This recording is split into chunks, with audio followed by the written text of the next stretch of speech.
I call this joint meeting to order at 5:02 p.m. We'll begin with roll call. Valenzuela.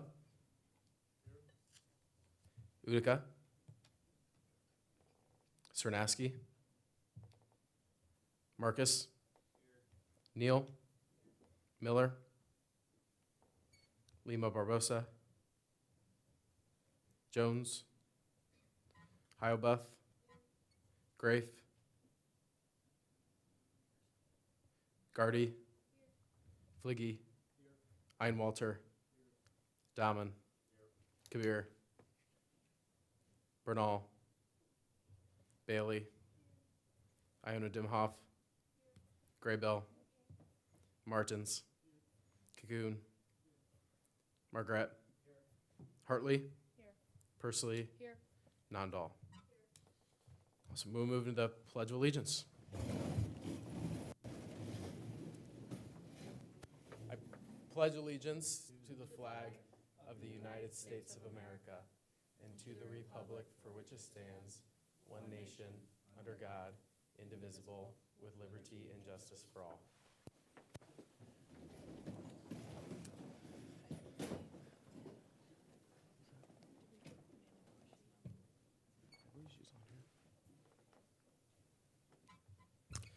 We'll now move to our program, which is a welcome message from Mayor Hala and President Brandt.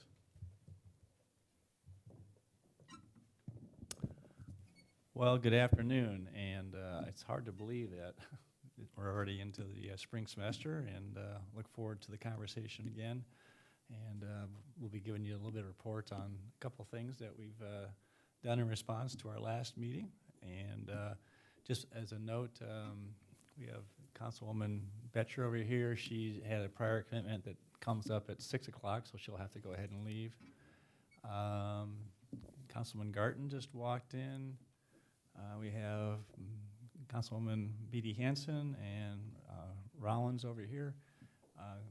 Councilwoman Rachel Junk was not able to make it tonight because of the rescheduling of the meeting. She had a prior business commitment. And I got a text from Councilwoman Corriere. She had something come up personal that she had to take care of, so she's not able to. They both send their regrets and also say they are always available by email and also by phone if they wish to talk. So anyway, looking forward to the time to engage again and talk about what's going on in the city and hear from you and get feedback. So with that, we'll turn it over to President Brandt.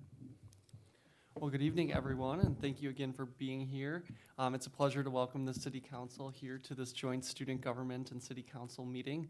I know this is always one of my favorite events of the semester, so looking forward to another meaningful and productive conversation about how we can continue to partner to make life in Ames better for students, community members, and everyone who calls Ames home. So looking forward to tonight.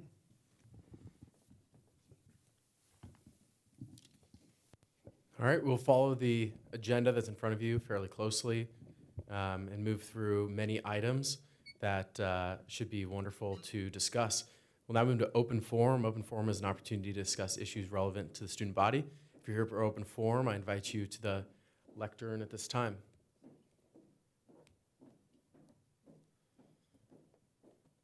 Seeing no one here for open forum, we'll now move to adopting the agenda. Is there a motion to do so? Been moved and seconded. Are there any objections? We'll now move to open discussion. This is a time for council to discuss projects, ideas, or thoughts with student government, and time for student government to ask questions and talk about ideas with council. So the floor is open. Also, I'm remiss, our city manager is over here too, Mr. Schenker, so he can answer all the hard questions. Any hard questions, we'll make sure we'll give them to him. So anyway, but I guess what we'll do is we'll be happy to take questions, first of all, from students. Otherwise, I've asked council to be prepared to talk about at least one item on this topic. So we'll let you guys, if you have questions, ask away.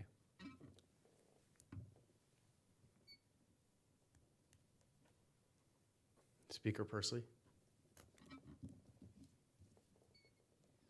Hi. So we, as United residents of off-campus housing, that's my constituency, have been really excited about the opening of the new indoor pool.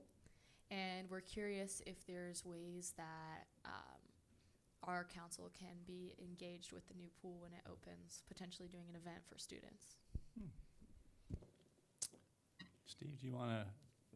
Here, I set you up here. You're the expert here. Anyway, actually Steve and our Parks and Recreation staff have done a great job of getting things laid up, teed up. If you want me to just talk about when it's going to open and then answer the question.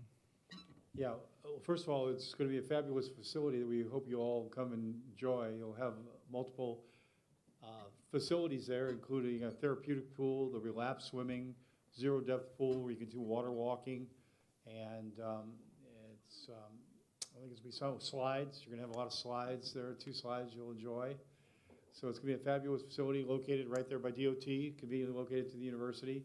Certainly you're all welcome, and if there's individual groups that want to set aside time to, we rent the space out or make it available to groups, we could certainly make that available to you. Call Parks and Rec Department or give me your name and number and I can take care of that for you. So more than that, employment opportunities. We're always looking for people to help us staff the facilities. So there'll be people who can help in obviously the lifeguarding situation, but there's just people who have to manage the facility there too.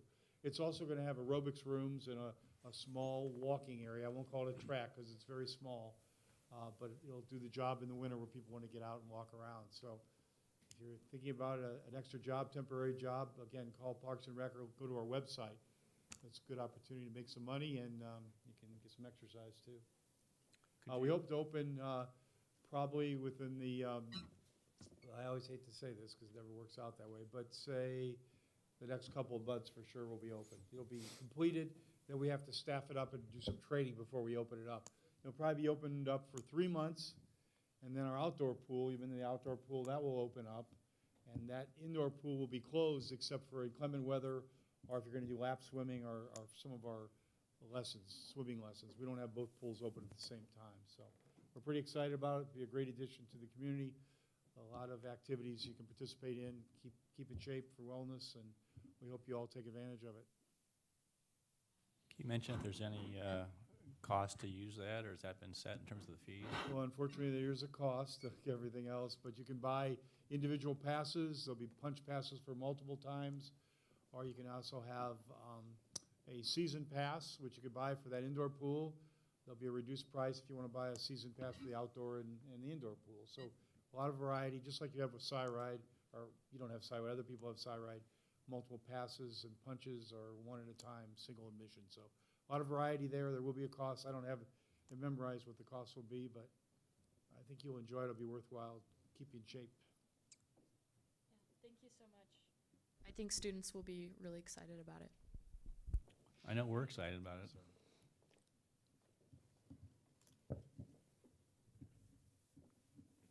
I guess another fun part about Parks and Rec is that this weekend there is the hiring tailgate at Homewood Golf Course on Saturday. So if you are interested in some of the Parks and Rec employment opportunities for the summer, I would encourage you and all those who are watching at home to check that out and go visit. It's on our events list in the office also.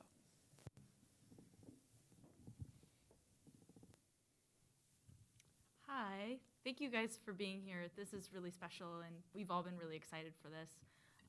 My question is about snow. So recently we've had a lot of snow and I've heard complaints from some of my constituents who use wheelchairs about their frustrations with snow removal and so forth. Has there been any efforts besides just feeing residents for not removing snow from their sidewalks?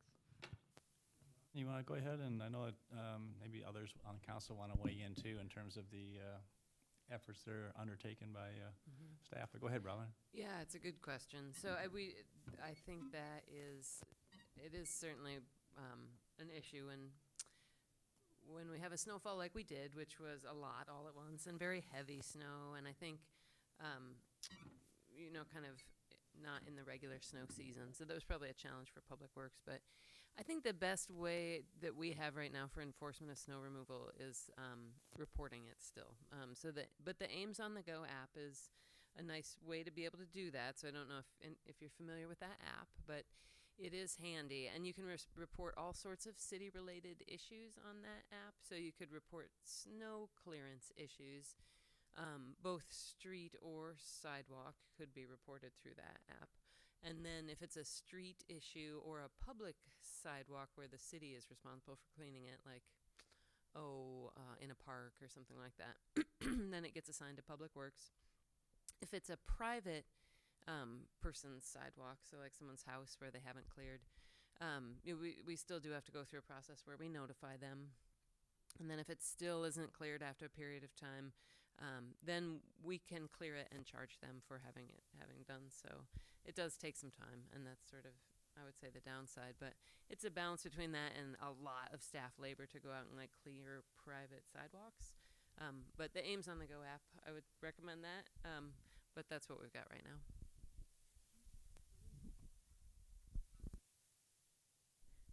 We have seen some pretty speedy responses when complaints have been made, especially around Campus Town. Now, obviously, with this amount of snow that we had last time, it's going to take a while for Public Works to get around to some of those complaints. But that complaint-driven process is going to help prioritize areas that people are actually having problems with. And council, a number of years ago, did ask Public Works to make the area around Campus Town a priority area for clearing sidewalks and trying to be proactive about checking them. But again, that's down the tier of clearance schedules. So it's not going to be top of the list. If you're wondering how we do that clearance, we go for snow emergency routes and arterial streets first. And then we have a hierarchy that's on the city website if you're interested, and it will tell you which streets are going to get cleared. I understand that Greekland was kind of buried under snow for a while, and that's because those are not arterial streets around that area, and so those are lower on the list. The other thing that Public Works likes us to tell people about is the fact that Ames does not scrape the streets all the way to the pavement. So if you see snow on the street, but it looks like there might have been a plow through there, there probably was a plow through there, and that residual snow has been left so that we don't damage the streets by scraping them too much. It also allows some of the brine and other things that might have been applied to the street to stay there longer. So if you experience problems, Ames on the Go is a great opportunity to report things. But if you're having specific problems with sidewalks and you don't have Ames on the Go, you can also email. I believe the email address is snowwalks@cityofames.org. And that gets routed right to our Public Works operations, and they again prioritize things.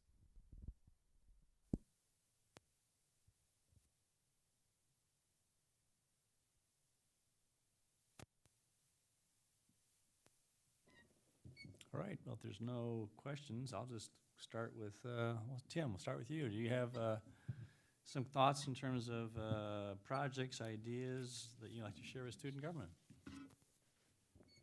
And then we'll go over to Anita, then we'll go to Bronwyn, and then we'll go over to Gloria. Great, well, welcome everyone, and happy to be here. I want to talk Parks and Recreation as well. I'm going to talk briefly on two things, and we'll see if there's interest. The council recently expressed interest in doing something in terms of a field house, a location for recreation for the community. Iowa State has phenomenal facilities in State and Beyer and Lead, but we don't have anything close to that on the city side, and so we feel like it's time to try to provide facilities like that. So there's still a lot to go. This is just the beginning phases. We're working with a consultant to help us think through what that will look like, but stay tuned for more on that. And that's sort of a big deal for me. I grew up playing a lot of basketball in a small town where we sort of broke into gyms. I can say that now because the statute of limitations has run on all my trespassing crimes. And I want to make sure that our young people have an opportunity to play basketball and access facilities. And then several years ago, a family donated a 50-acre park in West Ames, Ontario, and they said, we don't want this to be used for housing. Now, I would have preferred it to grow houses because we really need housing, and it's a great location for housing. But the family was very adamant about this, and so they said this can only be used for a park. So we will be working with a park consultant to help us think through how a piece of property like that could fit into our portfolio of parks and how it fits with the needs of both current and future residents of our community. Now, that doesn't keep me from pondering what it might be. So this is only my thoughts. We've had the opportunity to walk the ground, and it's a beautiful piece of ground. And I'm just curious, can I take a little poll? Is that okay? So this is a scientific poll. How many of you like mountain biking? Like you've been on a mountain bike. Do we have any mountain bikers in the house? Like raise your hands nice and high. So I count maybe 500. I round up. And so my sense is that there are a lot of college students on campus that would enjoy a mountain biking facility. So I don't know what that will be, but I'm hoping that a part of this facility, we've got so much ground up there, could include mountain biking facilities. So stay tuned for that. That's going to take a little while for us to work through the process. We're going to get lots of public input, and so I'm sort of excited about that. You want to talk about the Moore Park, what they're going to be doing down there? Yeah, so this is terrific. One of the reasons I ran for council was to see the further development of our trail system in Ames. This is sort of a cool little factoid. We spend about what Des Moines does per year in trail construction and maintenance, about $1.5 million a year. That's pretty cool that a town our size makes that kind of investment. And so, okay, let me try my poll again. That first one wasn't very good. How about runners? Any joggers or runners in the room? Okay, do we do any better there? So maybe 500 or 600 there. And so we have an amazing infrastructure of trails. And so if you really want to swing for the fence and run miles, 15 miles, you can do that completely on off-street trails, and they're beautiful. Well, we have an important connection that has been in the works for a long time. So Moore Park is one of our parks in North Ames, and we're adding a bridge to connect it to the Peggy's Trail area. And so that will allow a continuous trail down to Ontario at that point, and it's going to be a really strategic connection. So I think people are really going to love that. I can't wait for that. Thanks for that suggestion, Mayor.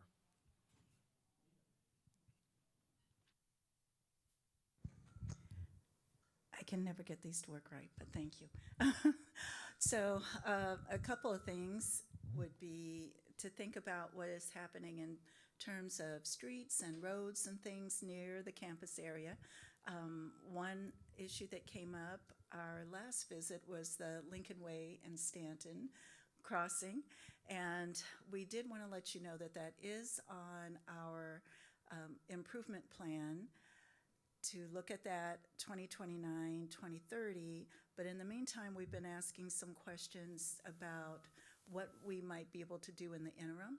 That is an area that I drive almost every day, and I was saying that often what happens, somebody's in the median, and one person in the 4-lane will stop for them, and the other car doesn't see and keeps going. So we are very aware that that's a challenging spot for students to cross, and we are continuing to look at that. But that's not the only improvement program that's going to be going on in the campus area. The Cyride Route Pavement Improvement Plan is going to be looking at reconstruction of Lincoln Way between Beach and Hayward. So that's another area that's going to be worked on.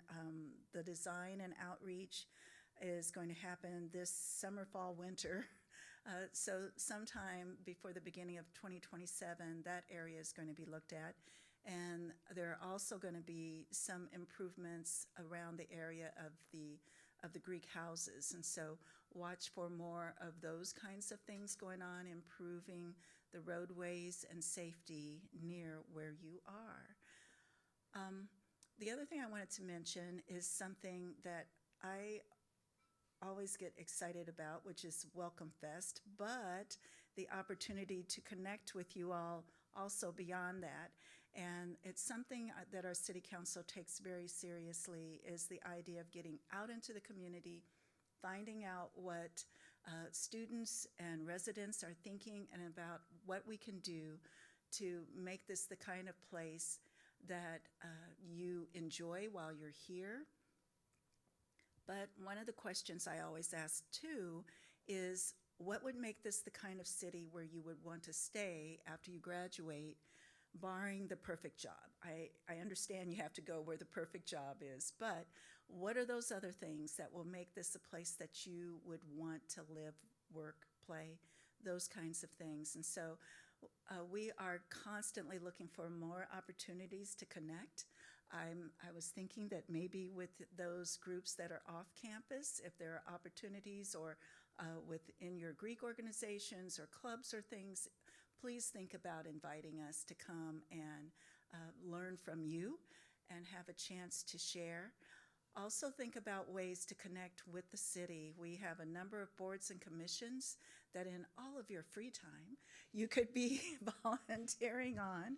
And we have tried to modify some of our expectations in terms of the term that you would be with us, so that we can have more student involvement. So we really invite you to think about contributing, but also how we can connect so that this can really be our best aims. That's it. Was there a question that you'd like to ask? Okay.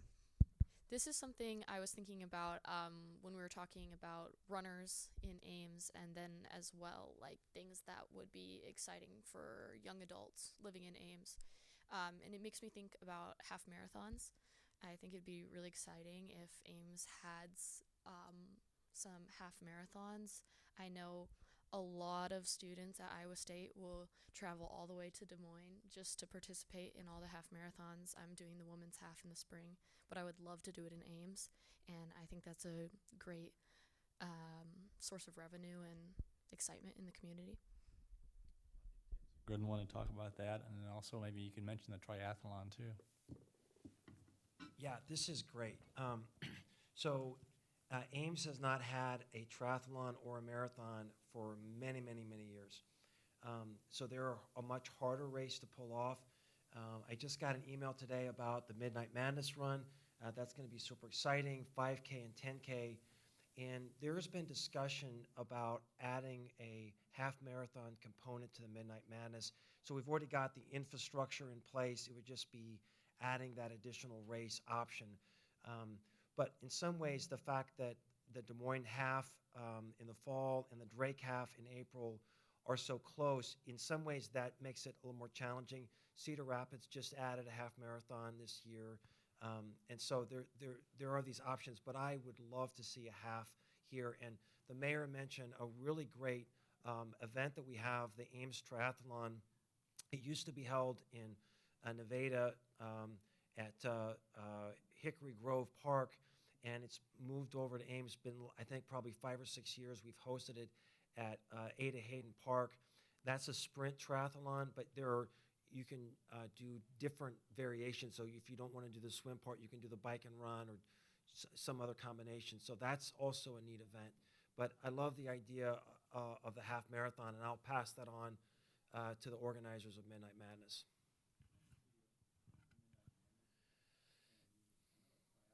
Last weekend of June, I believe. Is that right? Yes, and it's in, so typically Midnight Madness is on the hottest day of the year. Mm-hmm. it just works out that way. It's in July sometime. I don't have the exact date. I just got an email. But So the question is, are you looking for something during the school year or just in general in the community? I think during the school year would be great because it gets a lot of students, but I think in the community you could bring in a lot of people as well for a summer race, but maybe something in the fall or spring would be exciting for students. So if the ISU Running Club, if that's something they wanted to initiate, there would be people in the community that would partner with them to explore that. So, and maybe we could do something where we could take advantage of the trail system we have.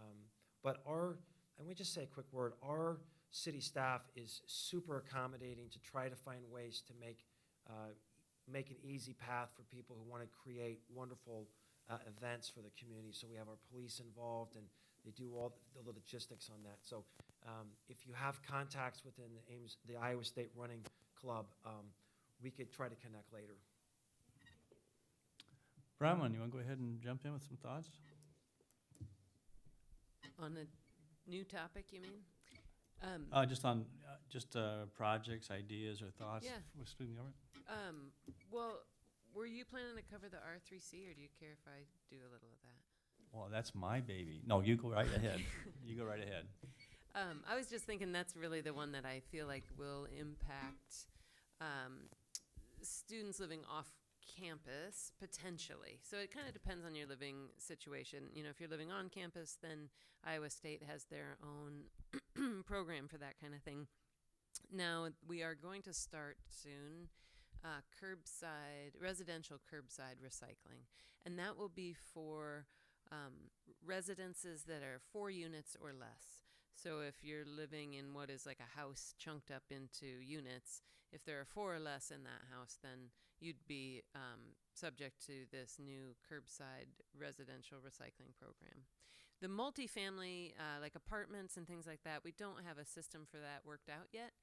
But what we will have, hopefully, is this new R3C campus where people, if they wanted to recycle and they were in a multifamily setting, until we get that program figured out, you'll be able to take stuff to the R3C campus.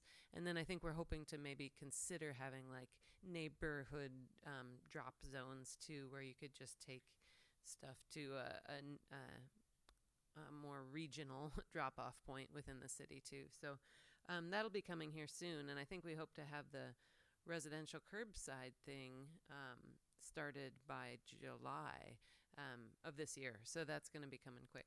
So just an early heads up, and I'm sure the mayor can talk more about that too. But yeah, those were that was the thing I thought to talk about. I get to talk about the tree trenches in Campus Town. You know, those things that are supposed to be beautiful and they really aren't because trash, plants that aren't growing well. We have asked Public Works to come up with a plan for what to do with the tree trenches to improve their safety and also their appearance. And those are actually part of the stormwater retention system on Welch Avenue. Some of you may have noticed when we get really heavy rains, there is a lot of water at Welch and Lincoln Way that accumulates at the corners, even with the stormwater retention system. So we're trying not to damage the retention system and to deal with some of those issues at the corner, but we also want to beautify Campus Town. And a kind of ancillary effort is something that is going on with the Main Street Downtown Ames organization. Not the city per se, but they're trying to revive the Campus Town Action Association that used to organize events. And so they're working on revitalizing the cultural activities that might be available other than just going out to eat and have beers. And one of those events that's coming up in April is the Campus Town Showdown. I don't know if any of you attended that last year, but There will be many cattle at Hanson Ag Pavilion, and I understand driven down into Campus Town, along with music and fashion of a sort of agricultural kind of country look. And this was apparently a very well-attended event last year, and it was so successful they want to come back and do it again this year.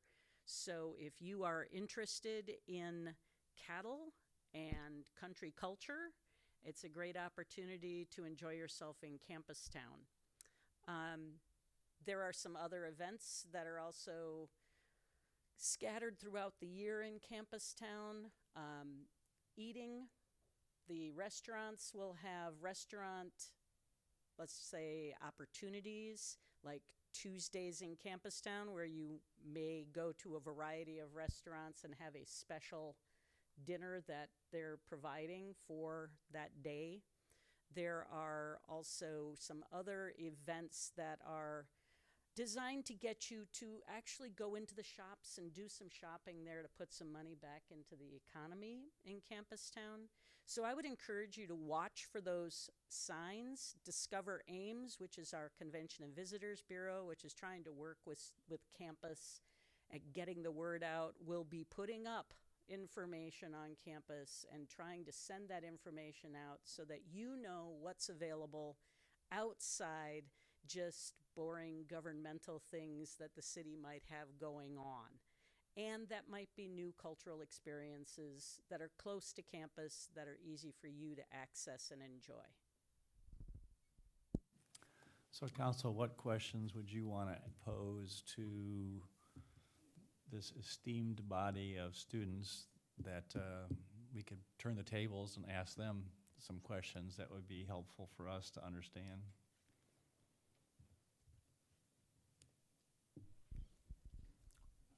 I know one of them that came to mind for me was, I think it was already mentioned, is how can we help retain you and remain Ames residents, because there's a lot of great talent, brain power, energy, enthusiasm. So I think, like, what would be something, I think, like Anita said, beyond the perfect job? We understand that you got to find a place to work, but what kind of amenities or features, activities? I know besides canes, raising cane, I get that, but it's still on our to-do list. Olive Garden's gonna open up pretty soon, but anyway, you probably don't care about that anyway. But talk to us about what you're thinking as you who are graduating. What are you looking for in a community, or is it more you're looking for a job and the community comes second? So talk to us for a minute, because we don't want to make assumptions. Maybe I can start just for all Well, of us. actually, you've already been given the notice that you ain't graduating. Yeah, I won't be graduating this year, guys. Because we told her she's got to stay on as ex officio. Yep. So I'll be back. But I guess one thing that I've seen just when I've been looking around at maybe potential cities to move to after I graduate, there are a lot of different like young professional events in the business districts. I think when it comes to students leaving Ames after graduation, I think, at least in my perspective, one of the things that I've thought about is having a divider of the stages of my life. So one stage of my life being college and meeting all of these people in school and through my classes, and then the next stage of life is going on to be a young person.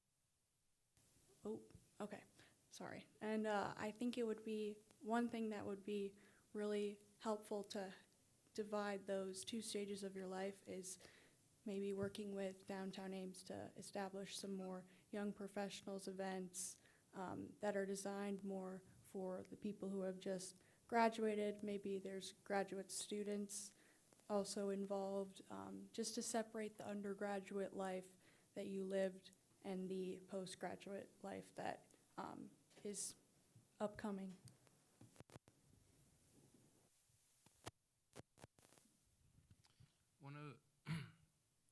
sorry. One of the things, I'm a off-campus senator. My name is Riker Marcus.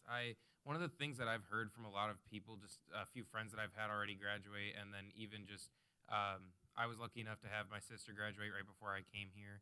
And so hearing from her and a lot of her friends was, a lot of it was about separating that parts of their lives. So I will definitely echo that of they didn't like the idea of graduating and then still every time that they went out to do something as, adults between like, a weekend after work or something, go out to do something, and then it's just you're around a bunch of college kids.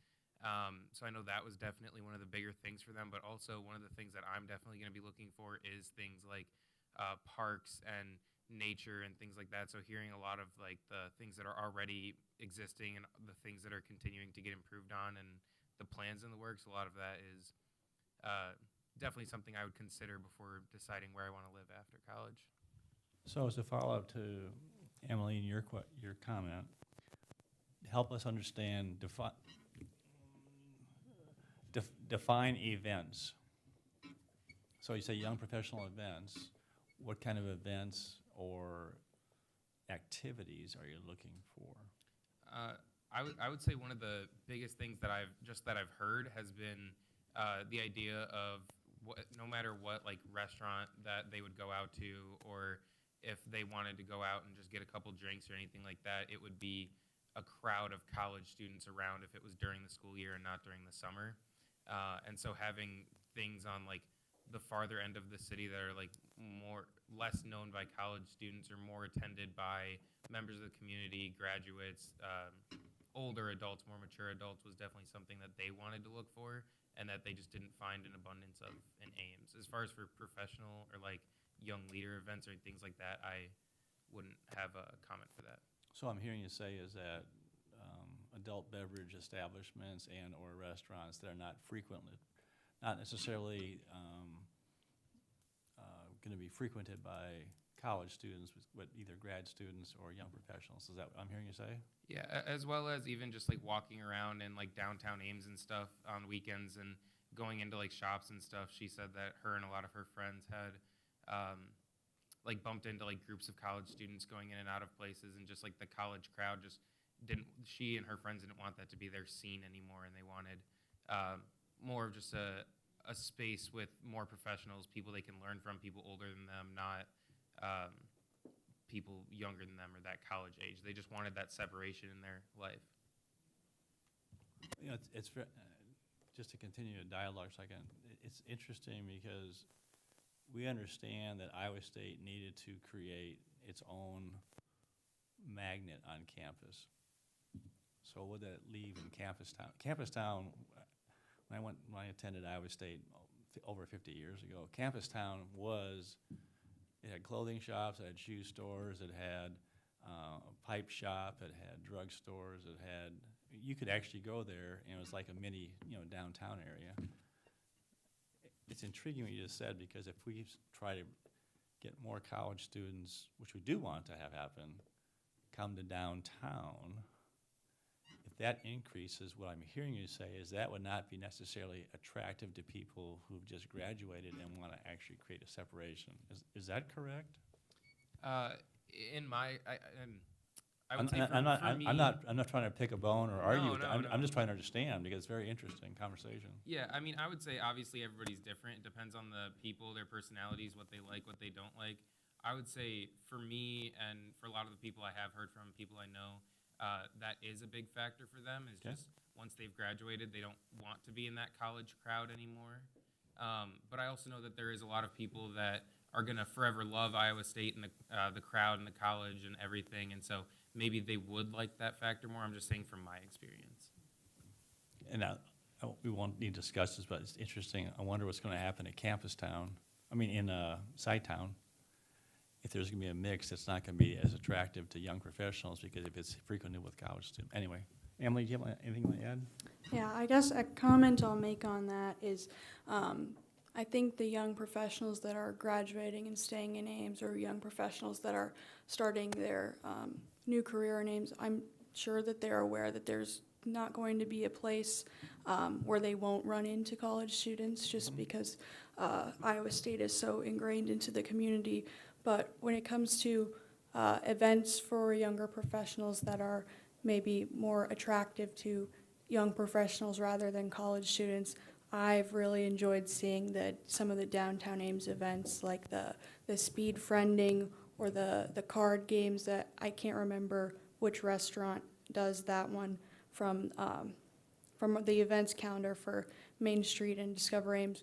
But just maybe increasing events like that would probably have more of a pull for people who are not necessarily in college right now. I love all the events that take place downtown.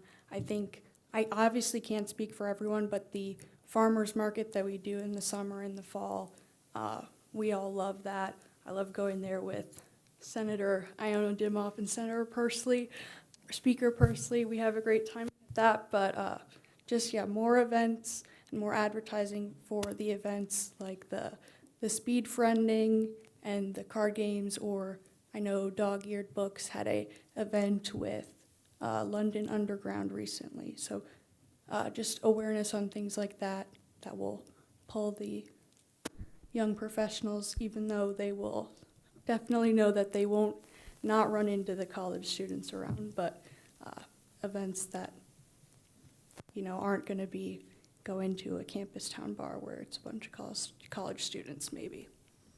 Mayor, can I make a Absolutely. point too? Please. Just related to the point about parks and nature, we've kind of done some shout outs for the Ames Park Department, but a few more just things that I was thinking of, because you mentioned liking to get outside, and I love that too. Ada Hayden has a new path right now. That's so we recently improved that. That'll be nice.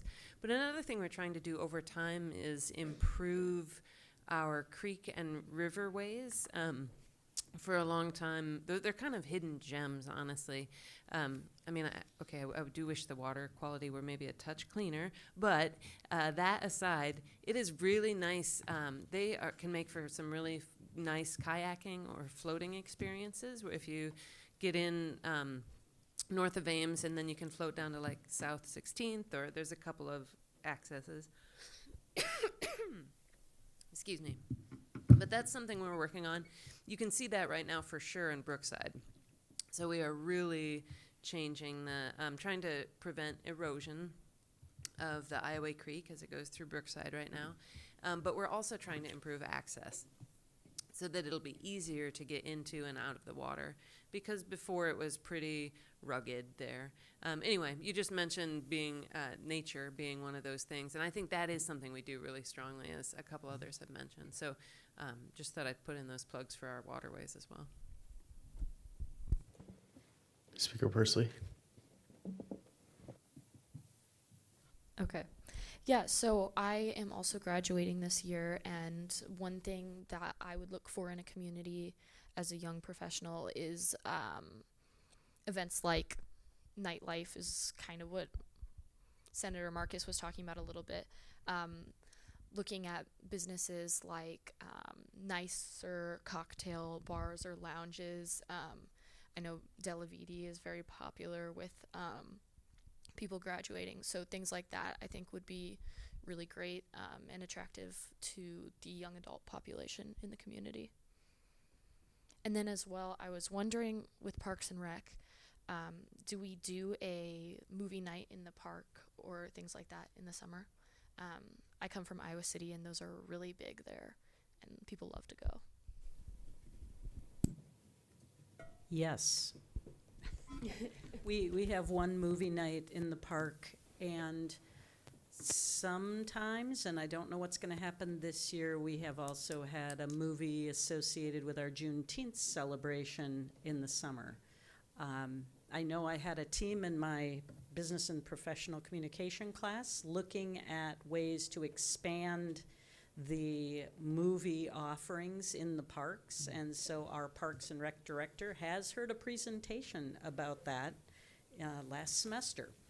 And I think that if there were interest, if we knew that students wanted to see that kind of thing and would actually be a population that we haven't tapped because we're doing it in the summer, that could be an opportunity, and Keith Abraham, the Parks and Rec Director, has already been primed. So I would suggest you send an email to City Council at mayorcouncil@amescitycouncil.org, or is it cityofames.org? Oh, I'm giving them the wrong address. It's City of Ames, mayorcouncil@cityofames.org. I can also put that email in our That's great. general chat too for you guys. And the other thing I would say when we're talking about parks, we have 41 parks in Ames, and most of my students don't even realize that. So if you didn't know that, explore the Parks and Rec opportunities and find one of those parks that has some amenities that might call to you. Vice Speaker Hartley. So I feel like I might have a little bit of a different perspective. So I grew up in like very rural Iowa, and we did not really have many town events or anything like that. And I grew up with my sister coming to Iowa State and visiting her. And so I've known for a long time that I wanted to come to Ames specifically. And then after my sister graduated, she ended up getting married and starting a family, and they're actually just about to move into a house. Which is really cool. And I know a couple of things that were important for them were those events that were held during the summer. The farmers markets are amazing, and the parks. I know I personally love to go to the north side of town for those trails. And so I do feel like I just want to give you guys a lot of praise because it's pretty great city. So I know I'm looking forward to hopefully sticking around. Senator Iona Dimhoff.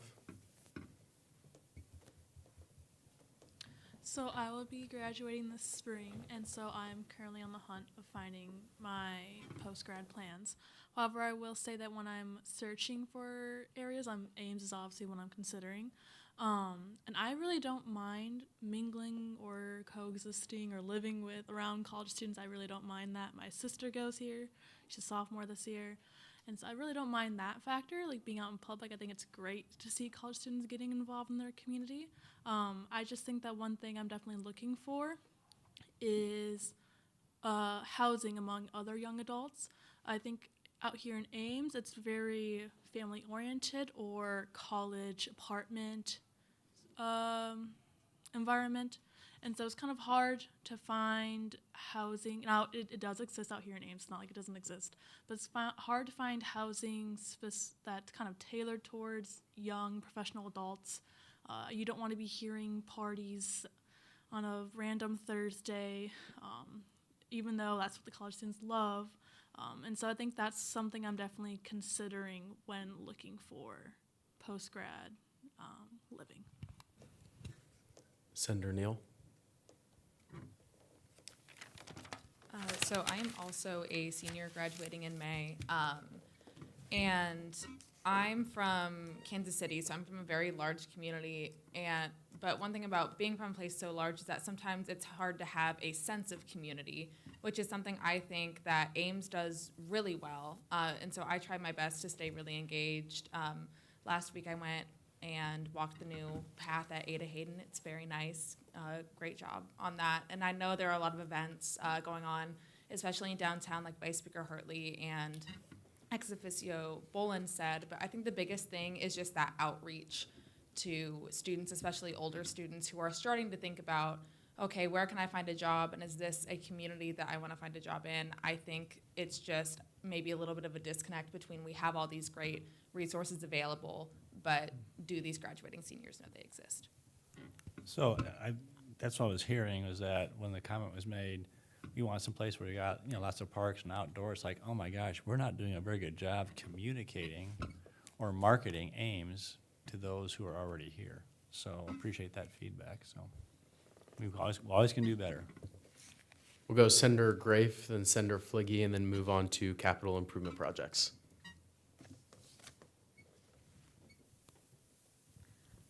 So I kind of also wanted to speak upon students leaving Ames. And I think a huge thing is that people get internships that aren't in Ames. and then they get asked to come back for full time. And so I think that there needs to be better built up establishment for companies to have residency in Ames and more built up internship programs in Ames, because I was fortunate enough to spend my summer in Ames during my internship, and I had the best time even without most of my friends here, because this is such a beautiful place. So I just wish companies considered that more, or nonprofit organizations, etc. And I also wanted to just shout out the Parks program. I'm a forestry major, so a lot of my education is in Ames Parks and Rec. And I just really appreciate all you guys do. I wanted to talk about the Ontario Park project in particular. I think mountain biking would be so awesome. I think if that site could be a mix of recreation as well as similar to Ada Hayden, where we build up and re-show how beautiful Iowa prairies can be, I think that's really valuable, first to my education and to the Ames community.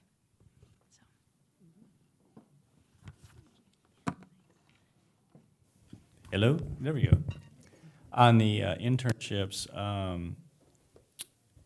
we did some, when I was practicing architecture, we did some work at the research park and got to understand that a lot of companies come to try and attract the fantastic talent that exists at Iowa State. Sadly, from an Ames standpoint, they're also trying to attract and draw talent to their headquarters.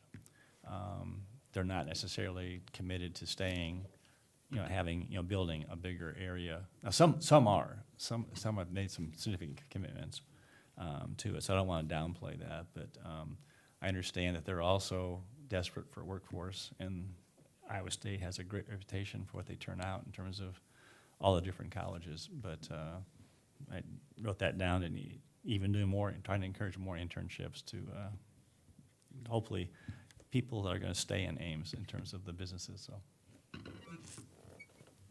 Senator Fligge.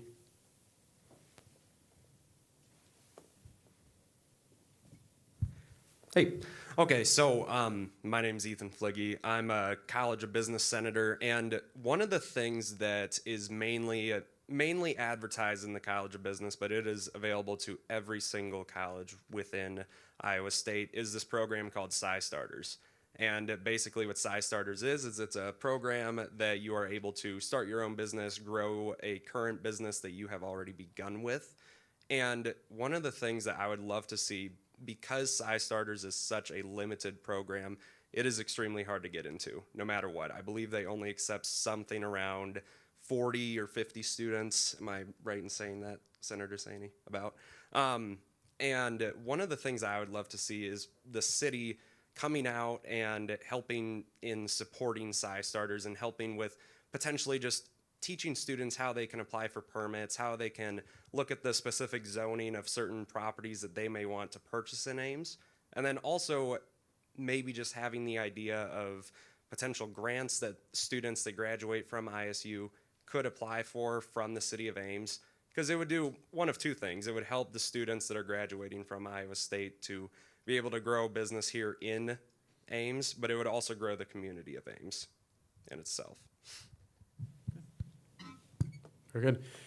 We will move to capital improvement projects, a discussion about the recently approved capital improvement projects and which projects will impact students in the future.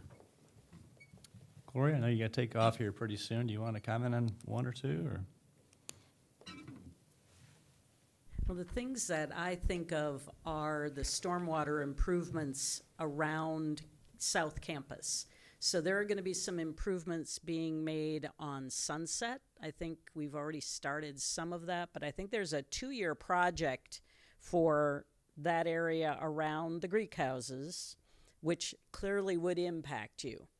We're doing it in 2 stages, so it's going to take 2 years because, of course, we don't like to have that work going on when you're all trying to get to classes and have celebrations and do what you want to do in your neighborhood. But that construction is still going to impact you in some way.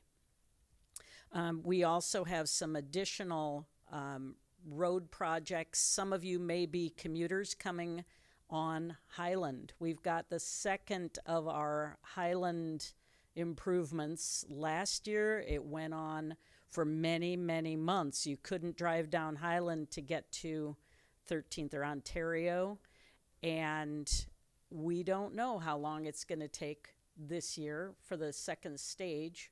That's always impacted by weather, and so there's always a little bit of uncertainty about how long a project's going to take. But that north-south artery is going to be under construction again.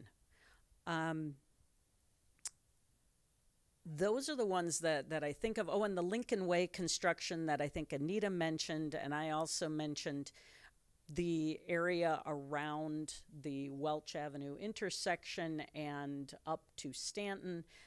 There is sewer work that's going to be going on there, road work that could take a while, and we're trying to do it in phases again to keep traffic moving.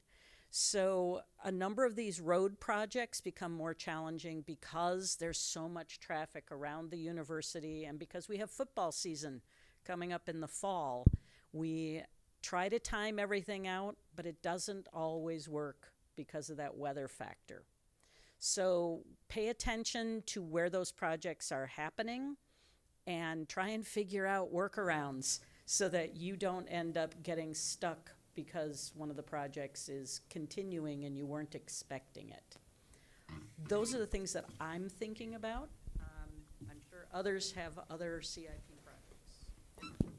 So many of you probably think, who cares about sewer and water and stuff that's underground? But that really is one of the integral parts and pieces and responsibilities of cities, is providing good water mains, good sewer mains, and stormwater control. And it's not often seen, and I've shared this before, maybe even in this forum, but there are times when we have our public works people in the ground in the middle of winter fixing a broken water main. That's not me breaking up. Yep. All right, sorry. But they are out in the middle of winter trying to take care of, fixing things, and that's part of the responsibility that we have as a community, so as a city. So, Tim, what would you add? Okay, Bronwyn? I'm looking at my notes from the CIP. A lot of it is utilities, so things that you don't notice a lot. I mean, our electric utility is a bulk of a lot of the CIP goes to things like that.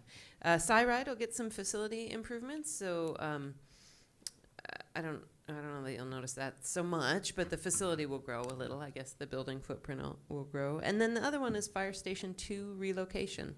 So that will be, I think, impactful for students because, well, for one, that fire station serves campus, right? So it tends to be closest to a lot of campus. But then also we'll vacate the current Fire Station 2 right there in the heart of campus town. At the corner of Welch and Chamberlain. And so that'll be interesting to see what becomes of that building. We don't know yet, right, what will become of that building. There's a lot of possibilities there. Might be sold, redeveloped. There's a number of things that could happen, and we don't really know. But it could be exciting for campus town, right? There might be a project that could be sort of like a catalyst for the area. So that'll be interesting to see how that proceeds, and I think that will be impactful to students. So, maybe Steve, could you could just explain how the CIP, what it stands for, first of all, and then also how it works and the amount of planning that goes into it, and then maybe also talk a little about timing for the fire station that Bronwyn just talked about too. Sure. So like most cities, we do long-range planning, and in cities you usually have what's known as a capital improvements plan. So those are the major projects, those infrastructure projects that the council has already talked about. So we do that on a 5-year basis. We try to look out as far as we can. It's tough to look out 10 years and get any solid projections. So most cities do it on a 5-year basis like we do.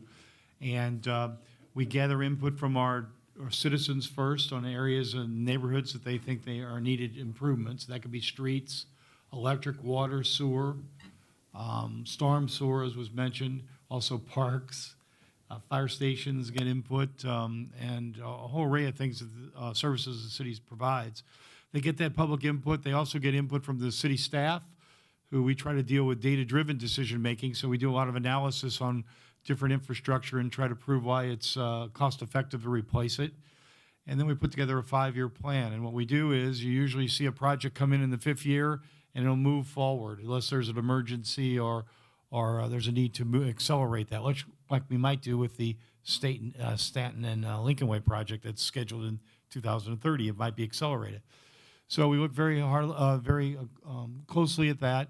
The art of this is trying to do all these projects, and then, of course, you have to have a financial plan with it, because all those have an impact on your electric rates, your sewer rates, your water rates, stormwater, property taxes. By the way, SIRIDE's in that too. We look at transit, so that's all in that too. That affects you as directly as you're a big supporter of transit operations, SIRIDE. So it's a valuable document for long-range planning. You can really look at a city and tell a lot about it if they invest in the infrastructure. One of the first things that gets cut, and it's at the university too, you can build buildings, right? Nice, shiny buildings, but you don't put the money away to invest in maintaining it.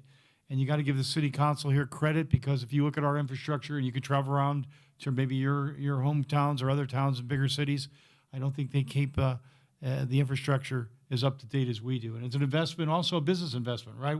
If you wait until it falls apart, it's going to cost you a lot more money than if you make periodic maintenance improvements along the way. You extend the life of the infrastructure. So I think the council does a great job of that. You could see that, and it helps us plan and have a financial plan so we can afford to make all those improvements. So I don't know if you read it, you ask what affects students. Well, the majority of students live off campus here at the university, and all of you are impacted. If you look at that document, and it's online, it's great, fascinating reading. You'll love it if you read it. You can find out all the projects we do, and I think you'll impress all the variety there. It's from fire trucks are in there and a lot of different things. If you're interested in local government, you'll see all the things that the city council provides in way of services that some go unnoticed and you take for granted, but it's important to your quality of life. Can you share just how much, this is a huge plan, how much money you're talking about? He'll tell me right now. It's 250, what is it, for 4 years? $431 million over 5 years. Substantial investment. And usually if a project is in year 1, it's actually going to be happening. Year 2, it's in the queue, but then after that... It can be slid back. Maybe it's slid back or exchanged. Yeah. But we take pride. A lot of cities, again, have capital improvements plans, and they show these projects, and they never come about. If it shows up, it moves forward to that 5th year, or that 1st year it's called, we're pretty well sure it's going to get done. So along with the operating budget, too. So the council sticks to it, and therefore we're able to maintain the infrastructure, valuable infrastructure. And fire station number 2, which is being relocated from Welch to State, what's the schedule for that? So the schedule of that, we're going to do hire a consultant, first of all, and start designing the fire station itself. We have to hire a contractor. So it's probably going to be a 2-year period, probably be done in 27, a 1-year period of 16 or 12 months, we'll say, or 16 months. So probably in 2027 it'll be approved. So that's going to be relocated to State Avenue, right? Across, where State Avenue is, down there, halfway down between that and Mortensen Road on the west side of the street. I want to give a shout out to the university. You'd be impressed. You don't know all the cooperative arrangements and partnerships we have with the Iowa State University. They're vast landowners, and we couldn't do some of the projects we do without their help. And that ranges from parks.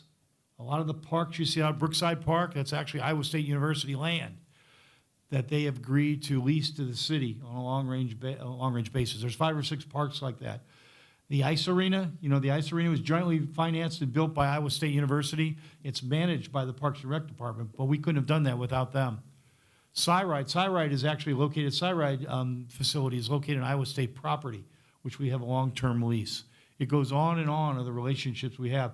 The fire department here in Ames, rather than the university paying money to have their own fire department, they help contribute about 25% of the operating costs of the fire department is here. Saves you money because they would have a separate fire department. Some colleges actually have that. SciRide is a classic example of sharing. When I went to Indiana University, they had a city Bloomington bus system, and they had the Indiana University bus system. You see that Iowa City too. If you go to Iowa City, you'll see CAMBus, Iowa City, and also Coralville bus system. Not very efficient. Here, because of your support through your student fees, the university administration kicks in money, and then all of us who own property pay property taxes. We have one of the best transit systems in the country, most efficient transit system in the country. So I just want to make sure you understand how cooperative Iowa State University is in adding to the quality of life here. And we've been fortunate that the past 5 presidents have understood that and have supported on the projects. You know, we can only be successful if Iowa State's successful.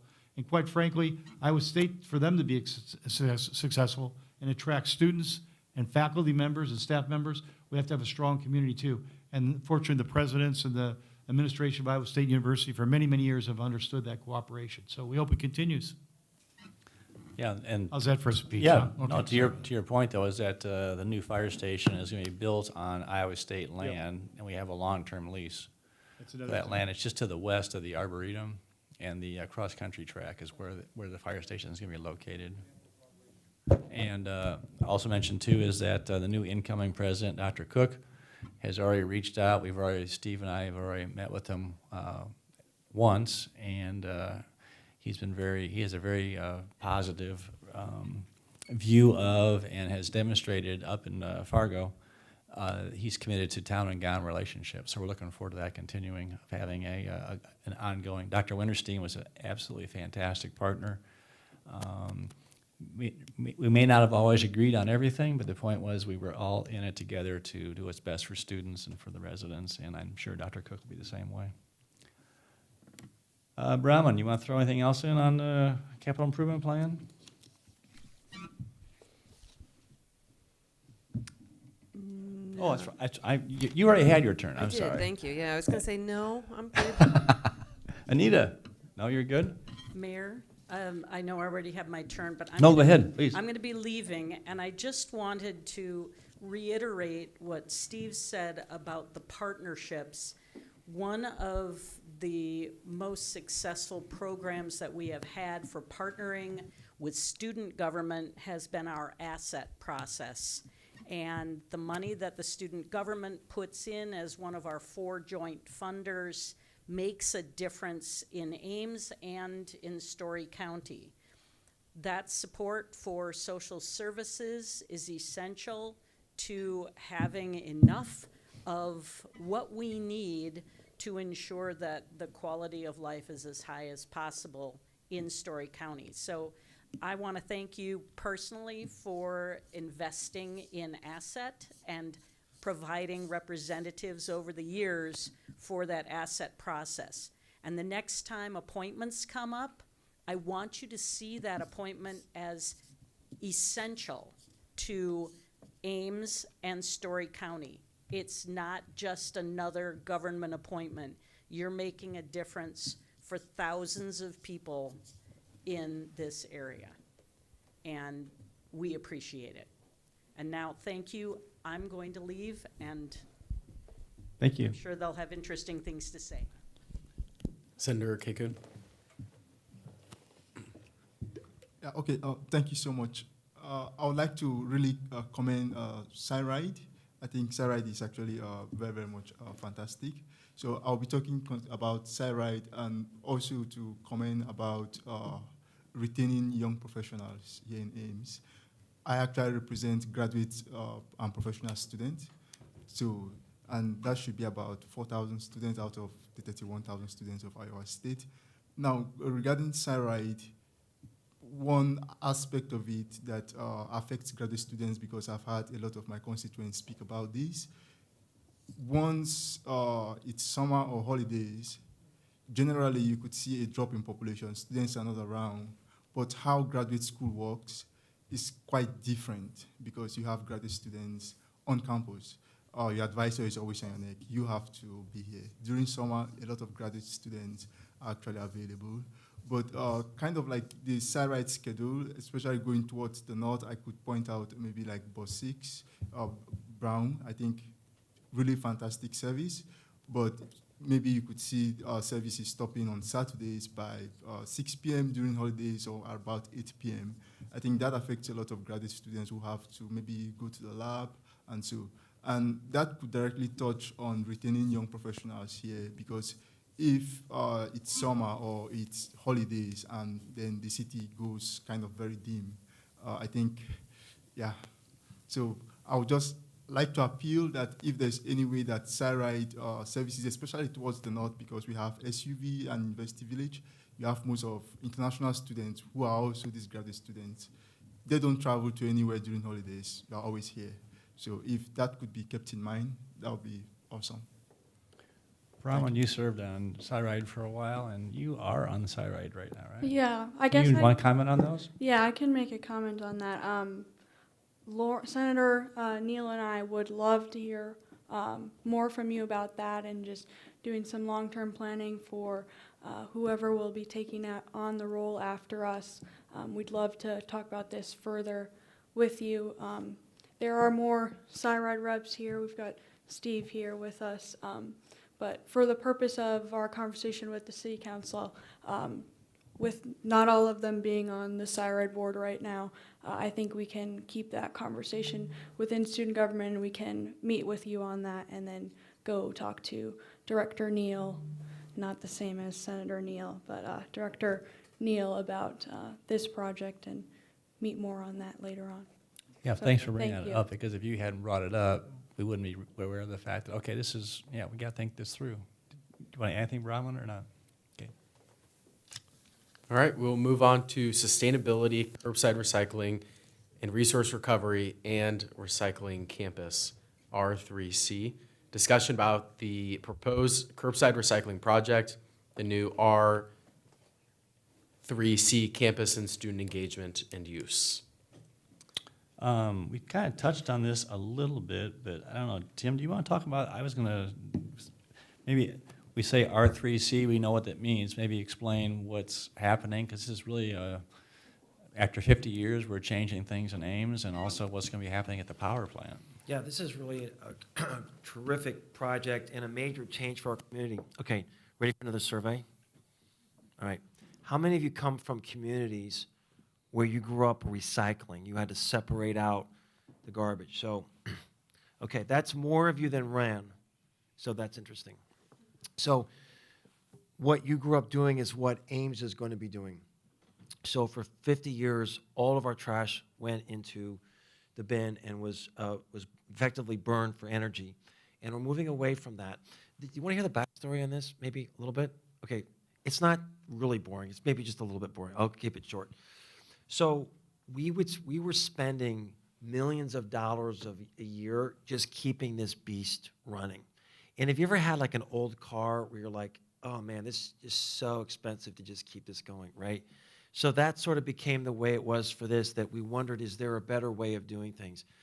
And so we have phenomenal staff that helped us think through this. We work with an outside consultant to move away from this. And it also happened to be consistent with our climate action goals of trying to reduce the amount of natural gas that was being used for burning the refuse. And so a very long story short, a lot of hard work went into creating this new facility, be out in East Ames. And so a lot of the work is already done, designing the project. And so we'll be constructing it very, very soon. And it's going to be a great opportunity for us. So anything else? That's sort of a good overview, I think.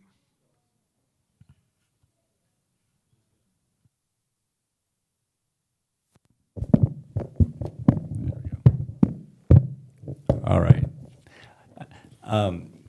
We currently haul solid waste to what we call a resource recovery plant, where we go ahead and pull out metals and then shred the burnable material, which is then blown into a hopper, stored, and then blown into our power plant. What's being built out in East Ames is what we call a transfer station. So we're no longer going to be burning trash.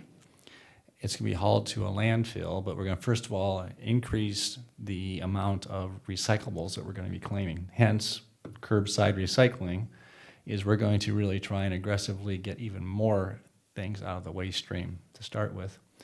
Then we're going to go ahead and it will be shredded and it will be put into semis and then will be hauled off and taken to the landfill. We're not necessarily excited about that, but the point is it turns out that according to staff, we were spending almost $1 million a month just burning trash where we could have bought electricity on the grid. It's a very complicated situation, but what's fascinating is that for 50 years we've had this first in the nation waste to energy process. Now we're going to go through a different process, but we're also going to be planning a new, they call it a thermal energy plant or power plant, where we're going to have a series of small boilers that will be natural gas fired, and they call them engines essentially, that will be built on a site just to the north of the resource recovery plant. Maybe, does anyone know where the resource recovery plant is?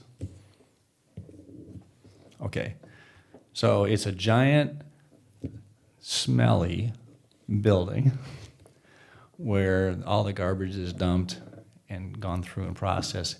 It's just southeast of downtown. If you know where the power plant is, a giant 9, 10-story? Okay, anyway, it's just across the tracks to the south of that. And so the future of that will be determined in the future, in the near future. But then the power plant will continue to operate for a while as we transition into new engines that will be generating electricity that will only burn natural gas and not trash. And so if you want to get more into the details, I'd be happy to talk to you about it. It's a fascinating process, but that power plant's been in operation for well over 100 years, has a storied past to it.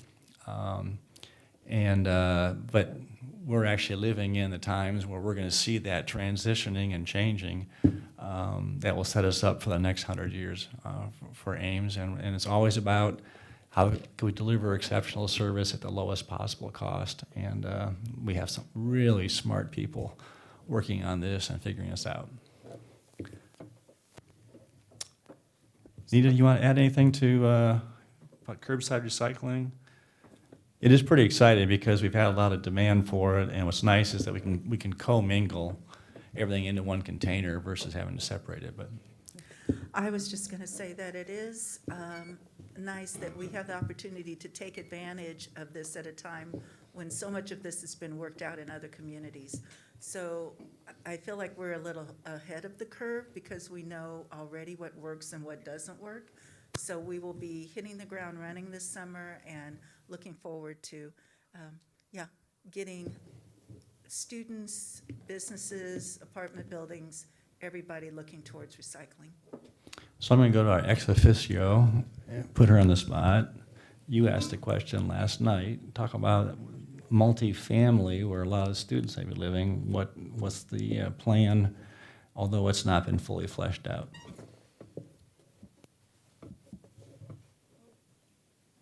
Oh, got it. Okay. So from what I understood from our meeting last night is we're starting off with the 96-gallon containers for the single-family residents and the multifamily residents that are up to 4 units. For looking towards the future, when we talked to the company that we will be hopefully contracting with for this program, they are definitely open to expanding this to residences that are multifamily that are greater than 4 units.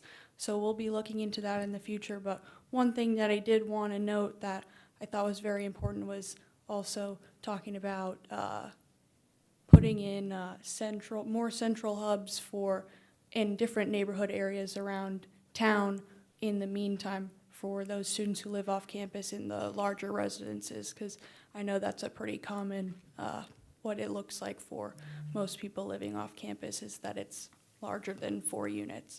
So I'm really excited about that aspect of it for the meantime, but looking towards the future, we are working on that. So thank you to city staff, and thank you for recognizing that. Well, don't turn it off yet, because this is Stump Emily night. So, Yes. what is one of the biggest concerns when we go to commingled recycling that was talked about last night? The glass aspect. No. Oh gosh, I'm being quizzed. One of the big things from that meeting that I liked, we talked about, was the colors, the trash can of the recycling bins. But we can get into that later. So Okay. I guess I'll punt this one to you. Commingle. The concern is that we can't have, once someone puts, let's say, food waste into a recycling container, or they put in things that we cannot recycle, they consider it to be contaminated material. And so I think one of the big challenges is when you get into multifamily residential areas and you have everyone throwing stuff in, it can't become a dumpster. Right. It has to be recyclable, because once you dump that into a recycling truck, it contaminates everything, and that basically has to go to a landfill. And so my understanding is that the recycling company will have cameras able to monitor, and if they see stuff that all of a sudden is not supposed to be in a container, it will document where it's at, and then basically that residence will be cited. I think one of the big challenges is when you get above 4 units, a fourplex, is how do you know that it's not you throwing in something, don't throw that couch in there, it's not recyclable, that becomes an issue in how you're gonna track it. So there's a, if you're not catching it, there's a lot of things going on in the community in the next 2 or 3 years that are really exciting as we're breaking new ground and starting new services. Senator Grafe. So I just want to say I'm a huge fan of the Climate Action Plan. I actually just wrote a discussion post about it yesterday. But I wanted to, a huge part of that is pollution. Obviously lowering greenhouse gases, pollution's involved in that, and it speaks on water quality. So I wanted to see if there was any interest in further building up the forestry department within the Parks and Rec department to lower pollutants overall in our waterways with more. I know Dr. Jan Thompson has a buffer strip currently in a neighborhood. Oh, okay, okay. But I just wanted to see if there was potentially plans to build up the forestry department to lower air pollutants and water pollutants. That's a great suggestion. The forestry part is a great suggestion, so we'll make a note of that and pass that on. One thing we have been doing, though, speaking of water quality, is we've been working with, really partnering with the county and with the state to install more like buffer strips and bioreactors in our watershed. So it gives us credits towards nutrient reduction requirements. But we've been doing that for a number of years now, where we have a pool of money we set aside every year with the purpose of finding landowners who'll be willing to partner with us and have these installed on their land in the watershed, so that we're trying to keep those nutrients from getting in the watershed in the first place. So we have been doing that element, but the forestry one is good to think about. Trees definitely are purifying our air all the time. So yeah, thank you. We'll make a note of that. So.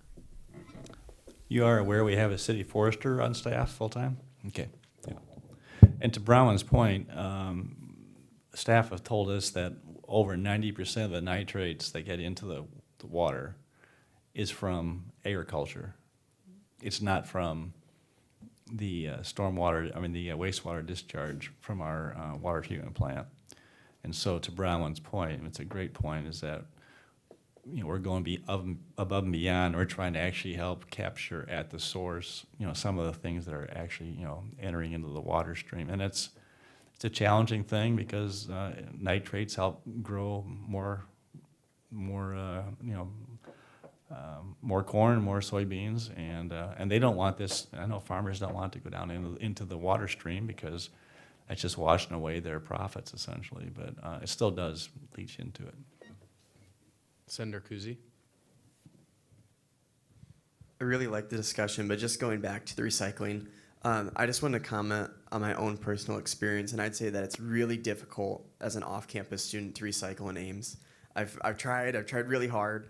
I've been to the library, I've been to the resource recovery plant. I haven't been to the Parks and Rec office. I just realized that maybe that's half a mile closer than the others for me, but I'm in West Ames. So I think with the Parks and Rec office, I just looked it up, 2.3 miles. So I would use a lot of fuel, just even getting to the recycling plant. So I guess the problem that I've identified is it's really hard to recycle, and I know that's the goal for the future. But maybe the solution is looking at facilities that are already on my way to school, such as the intermodal facility, if there's a drop-off there. If there's, I looked on the map too, next to the Mortensen apartments. I know there's a huge population in a little amount of space. There's a dead end there by the water tower. Maybe that's a good location for drop-off. I would love to recycle more, and I wish it was more accessible to me as an off-campus student, by car on the west side of town. Those are my thoughts. This was discussed last night in terms of how can we get more into the community. And staff acknowledged that, yes, that is something. Like, for example, we have glass, the yellow dumpsters that are there to kind of collect glass, because obviously glass doesn't burn. And actually glass is sold to a company in Kansas City that we recapture. And we recycle tons of glass every year. And that goes into, my understanding is fiberglass insulation. That's how it's recycle it. They talked about potentially replacing those with a commingled recycling container. But again, the big concern is how to make sure that we don't have them become community dumpsters. And so your point is well taken. It is something that council is committed to, and so is staff. We're just trying to figure out how can we do it so we don't create a monster, on our hands, or it just basically becomes people just dump their trash there and then we have to just take it to the landfill versus actually being recycled. When you're taking stuff and you're trying to be judicious what you put in there, and then someone else basically spoils the whole bunch. But it is an active conversation, and I think that we'll be trying to find some solutions for that. Yeah, just brushing on my own personal experience back home in Waverly, Iowa. My experience is that I can pull my vehicle up to the City Works facility. That's a shared facility, shared compound. There's staff there, maybe doing other things, but they're still there and they have a presence. And then I go indoors into a heated facility and can sort the things myself. Maybe if I have to break down a cardboard box or they see something wrong, they come out of the office, tell me what I'm doing wrong, and educate me. And then I know for the next time. So I don't know, maybe there's explorations for a shared application where I'm even thinking of the Parks and Rec office. If something's indoor or attached to a shared location, maybe that social pressure prevents some of that right away. And even it's making it handicap accessible for everyone to recycle or other things. That's what I'm familiar with, and I would love to see that here in the future. Thanks. Finish with Senator Marcus. Yeah, so one of the things I heard earlier that I just wanted to confirm was for those residents that are like 4 units or less, so like a lot of people in houses and students that are going to be living in those four resident spots or less, is it going to be then like a 2-can system where it's like 1 can for trash on the curb, 1 can for recycle on the curb? Yeah, exactly. Okay. So then my first question with that was going to be, is that going to increase like the charge of living, or like the cost of living a little bit for off-campus students with like raising utility costs and stuff? Great question. Yeah, so we just talked about this recently, and the best estimate we have for pricing is that will be an additional $7.75 monthly. And yeah, it would appear on the utility bill. But I think, just speaking for myself, although I think council agreed that, I thought that price sounded reasonable for the service that we'll be getting, which is every other week pickup, so that'd be typically twice a month. So when you think about like per pickup, right, then it's only like, oh, well, I wasn't a math major, but less than $4 per pickup. So we do, but I would say we are sensitive to the fact that it is another charge, right? So it's not to say that that is not significant. But I think I would say that we are just kind of catching up now in Ames to the concept of recycling, and maybe we have been underpaying probably historically for disposing of our solid waste up until now, and so this is maybe a more true reflection of the actual cost of disposing of things. And then is that going to be like a automatic, if you're in one of those units that qualifies, you're going to be recycling, or is it going to be like you have to opt into it? No, it will be mandated, essentially. Yeah, so everybody will get their bin dropped off at their residence. Thank you. Yeah, part of the reason for that, there's a couple reasons. One is we really want to encourage people to, for a number of reasons, is to recycle. One is we want to reduce the waste stream. The more we can reduce the waste stream, the less we have to haul to a landfill. Also, we can increase revenue because we do have the potential for cardboard is sought after for recycling. The other thing is that if we just made it optional and people could opt into it, the price per month would have been significantly higher. This way, the contract with a hauler, he knows there's almost 14,000 residences that will be basically paying into this pool, which is paying for a new can, and also for the fact that they're going to stop by every residence every other week, essentially. So some people may have a little bit of a pushback, but when you think about $7.75 a month, it's not a lot of money in the overall scheme of things. It'll be on your water bill, sewer bill, electricity bill. It'll be all combined into that, and I think it's a good investment, long term. And we're trying to keep that as flat as possible. And for example, if you pay for recycling right now in town, you pay about $11 or $12 a month to get recycling, and now it's going to be $7.75. And Tim's always been a big advocate. What are peer communities looking like? What are they doing? What are they doing? And by comparison, ours is either at the midpoint or lower than some other communities. Some other ones that have city staff do it, it's a little lower, but this is being contracted with a waste hauler. Aspen Waste is the one that the contract is being proposed to be awarded to in early March. And I would add too, so not only do we want people to reduce the waste going to the landfill, we are obligated to do that. So the city has a waste diversion obligation to the state, and so we can't escape trying to divert our waste, right? So the mayor made a lot of good points, but I just want to add that we are obligated to divert our waste too. Yeah, and that's a good point. And it's not, it's by the state, it's by the DNR, and we're expected to be always looking for ways to reduce the amount of waste that's going to the landfill. And so this is a way that we are showing that we're doing that. Otherwise, there's an additional surcharge that the city has, or the waste haulers have to pay via the transfer station or resource recovery. It adds to the tons that are dropped off. So we're endeavoring to save money long term. A lot of moving parts and pieces. All right, we'll move to council and campus connection events. Discussion on the possibility of future council connect events on campus, and the floor is open for discussion.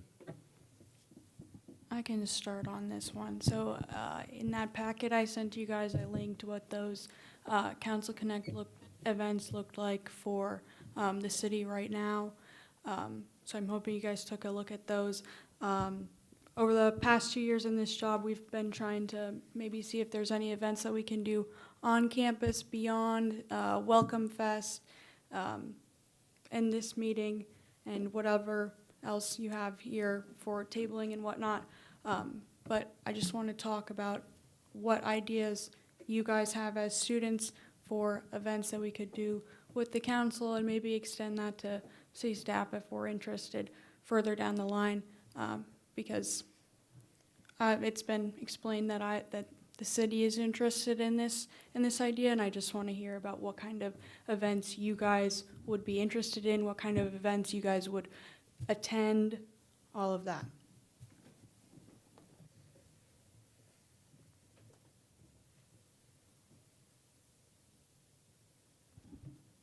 Senator Kuzi? I don't know the answer, but I do want to say thanks to everyone from council who came to the last event when the MU was all opened up. Just right over here, Councilman Garden, I think you were here, and a lot of city staff as well. I really appreciated that. I really love seeing the 3 city tables and being able to talk to staff. I think one of the questions I had was, what is the stormwater fee that I pay on my electric bill, right? Like I don't pay for water on my bill, but I was able to ask staff about it in person, and that meant the world to me. And I think that means a lot to students. So any type of continuation of that is amazing. I really like it, and I'm grateful that you all were here. Yeah, we try and participate in a couple of those. One is Welcome Fest, in the fall, and then we have one, I think, here, not too long ago. Also, when you have it's not welcome, Cyclone Welcome Weekend at Lead Rec Center, we try and be there to try and, meet and greet people as well, too. So, but I think I agree with Emily. We're looking for other opportunities to get feedback from students, and as I've mentioned this every time that we meet, and you are our constituents. If you live in the city of Ames, we are your elected representatives, and so we want to hear from you. Senator Neal? Yeah, this is a really important topic to me. Being Vice Chair of Local Affairs, I know the city does a lot to try and get engaged with students on campus, and Local Affairs is also working on some stuff more just with the city as a whole, with trying to plan a multicultural festival. But I guess my question really lies in, we know it's beneficial to students to have council come to campus and interact with students that way. My question to council is, or to other students really, is do you think there'd be a benefit in trying to make outreach to get students to come and meet council at City Hall or at an event downtown, and do you think that would maybe increase engagement? Well, I think that we would absolutely jump for joy if that would be something people want to do. I think it's a question for the students. Are you interested in coming and meeting with council? And I'm going to speculate that I'm not sure that a lot of students realize that they are constituents of elected officials, here in town. It's not just more or less the student government, but it's actually, the mayor and city council.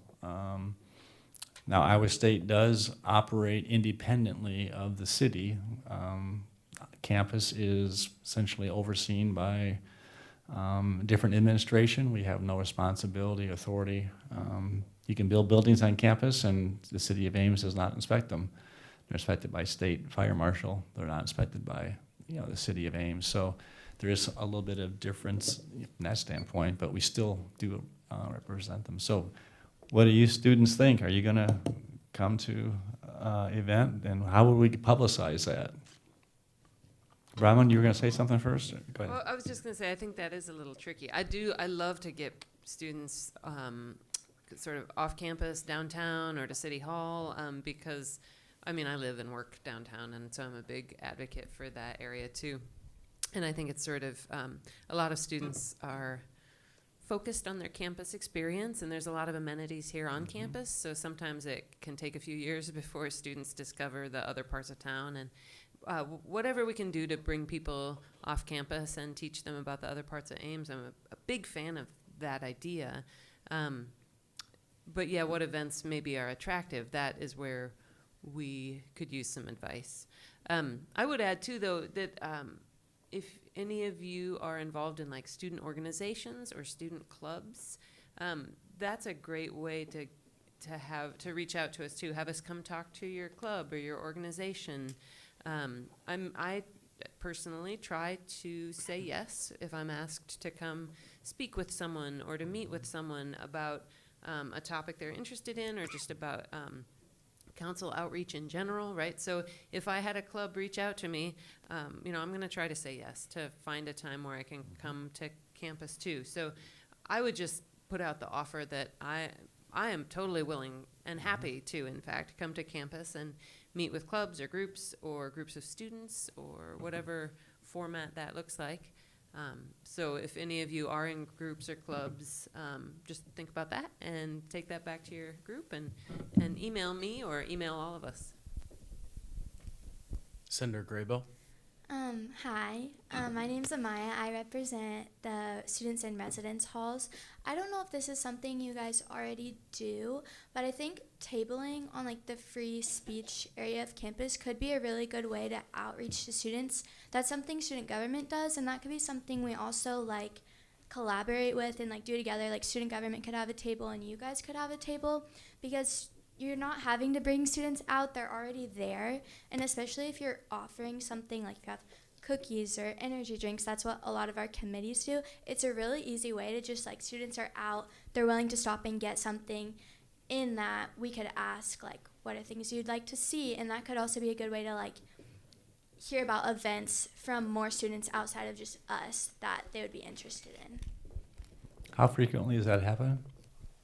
Pretty frequently. I mean, not just like for student government, probably almost every day. I mean, it's winter time, so it's a little bit less popular, but especially when it gets nice out, there's a lot of different organizations out there tabling. Yeah. I do know the sustainability team over in Ames. They do a lot of tabling on near the library. So I've seen them out there a few times, but I really like that idea of maybe seeing if there are any other opportunities beyond maybe the Sustainapalooza event or anything else related to just sustainability, to expanding that to more departments and whatnot. So thank you.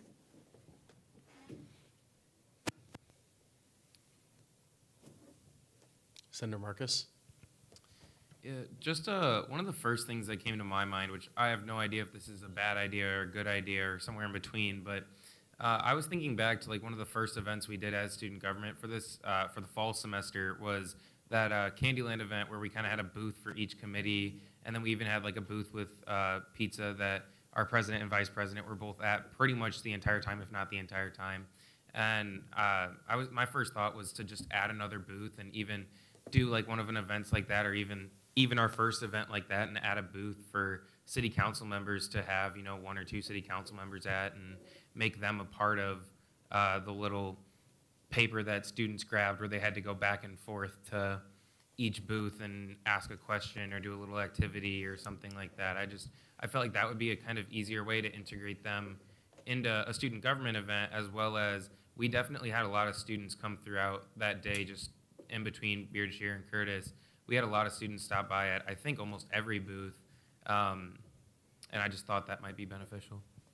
So how are we going to capture these ideas? Because I think rumor has it some of you are graduating and may not be here next year. So is there a way to get these ideas passed on to the next administration and those who are in charge to reach out to us so we know what's going on and can take advantage of those opportunities? Yes, I've been creating quite the substantial document for whoever takes over the role after me. I've sent myself, I think, 15 Teams messages during this meeting with some of our ideas and what we've talked about tonight. So for continuing on into the future, I'm hopeful that the next person will be able to do the job extremely well with some of the information that I have compiled for them over the last 2 years. But short answer to that is yes. We'll now move to closing comments, starting with ex officio Boland, then the mayor. Thank you all for being here tonight. This is obviously my big thing for every semester. It's a little bittersweet that this is my last one before graduating. I'm thankful for all of council who's able to be here and for all of you guys who are able to be here. I've learned so much from these meetings, and I'm looking forward to talking with you all more after the fact and until I'm done with the role. But I am looking forward to the future, looking towards the future with the City of Ames and the relationship they have with student government. And I'm very hopeful, and I anticipate great things. So again, thank you all for being here tonight, and looking forward to talking with you all more. I don't think you, maybe senators, understand how much time Emily puts in. Our packets sometimes are 300, 400 pages long, 500 pages long. They're posted at 5 o'clock on Friday nights. Well, I probably shouldn't say that because someone thinking about taking her place may say, ooh, I don't know about doing that. Anyway. But she comes prepared. I don't know how she does it, but she reads through them. She asks great questions. She takes the position of a student. And Emily, I just want to say you're going to be missed. You've been here for 2 years. You've done a great job. And on behalf of City Council and the City of Ames, thank you for what you have done. You've done a fantastic job. And I'm just thrilled to hear that you're putting something together for your successor. I think it's the first time someone has done that, to actually pass something on. But anyway, if I have any power vested in me, I'll make sure you don't graduate and you guys stay one more year. But anyway, that's how much we love you. So thank you so much. You're doing a great job. And thank you everyone for coming. And it was a great conversation, great ideas. And if we look forward to the next ex officio coming to join us sometime this year. We do a round of applause for Emily.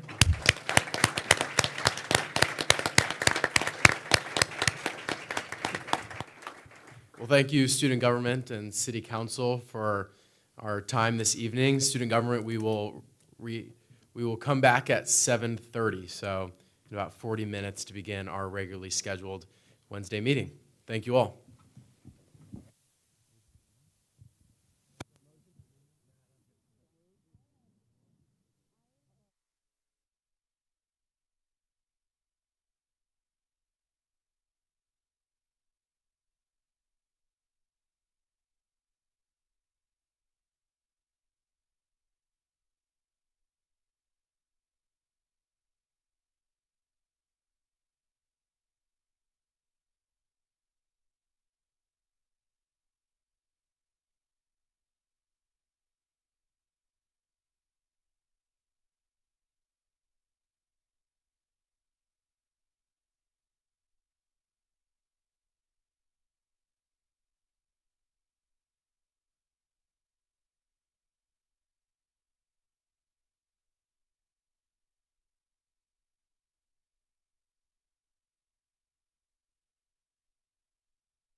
I call this meeting of the Iowa State Student Government Senate to order at 7:30 p.m.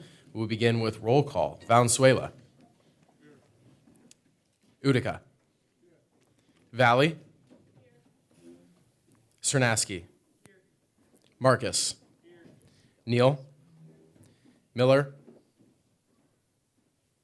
Lima Barbosa. Jones. Hiobuth. Grafe. Gardy. Fliggy. Einwalter. Dahman. Kabir.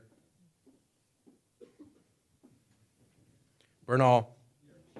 Bailey. Iona Dimhoff. Graybill. Martins. Cocoon. Margaret. Hartley. Here. Pursley. Here. Nandal. Corshi. Carr.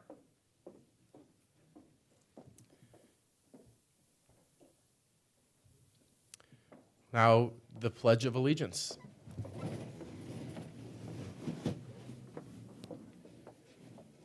I pledge allegiance to the flag of the United States of America and to the republic for which it stands, one nation, under God, indivisible, with liberty and justice for all.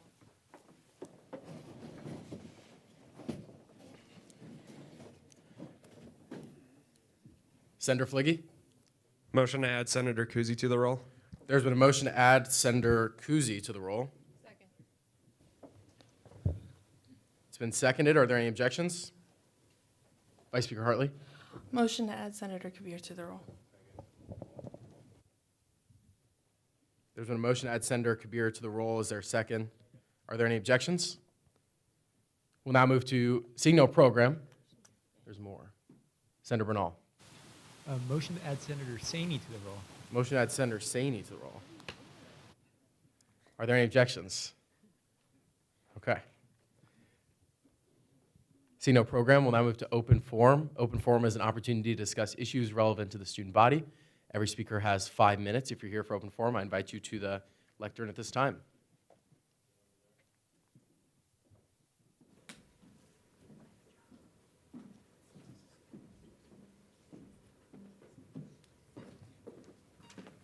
And the walk of shame.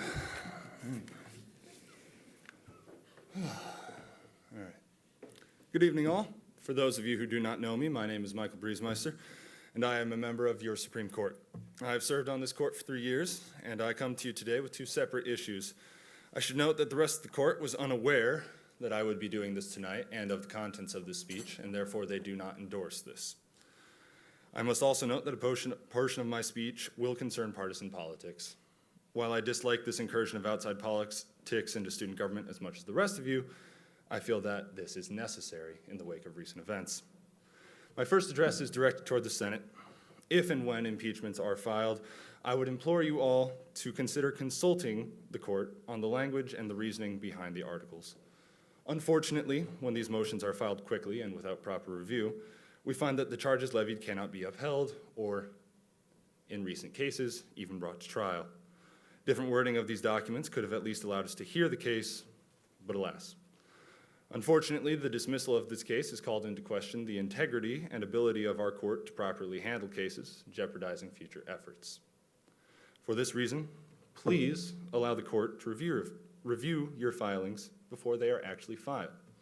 Once they're official, the wording is out of our hands. The second point I come bearing today is more dire. It comes not from my position as a justice, but from Michael, the concerned student. It concerns what I believe Colby Brandt's abject failure to uphold the integrity of his office through allying himself with an external political organization.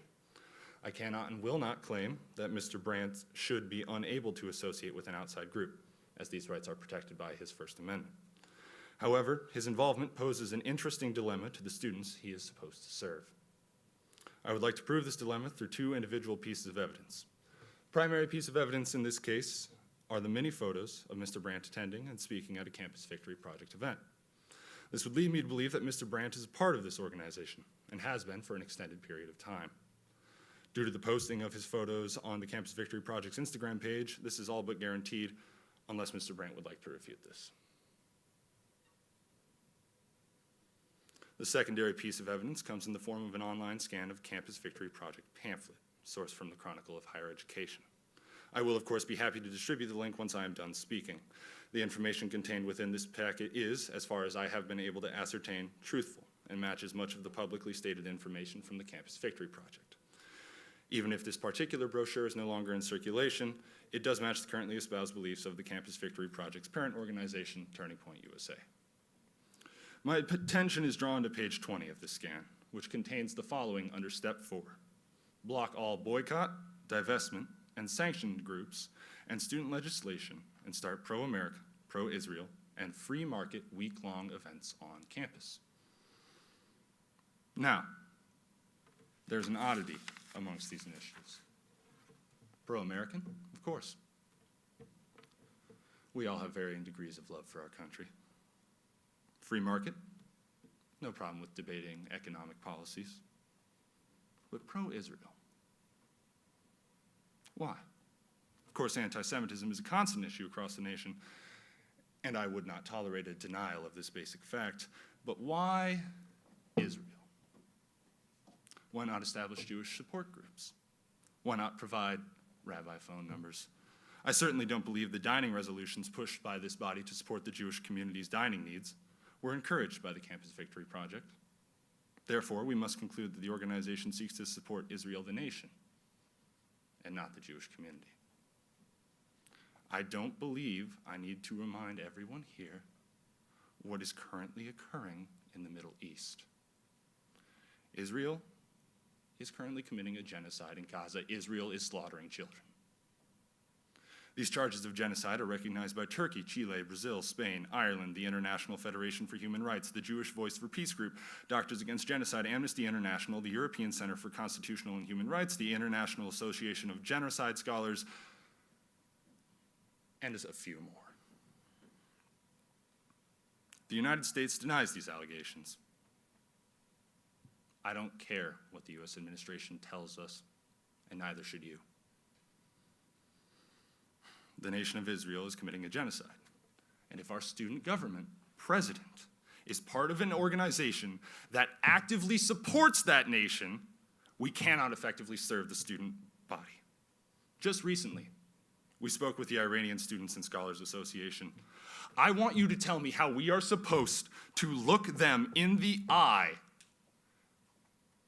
when our president, the highest office in this body, indirectly or directly, supports a country that has been antagonizing and bombing their homeland.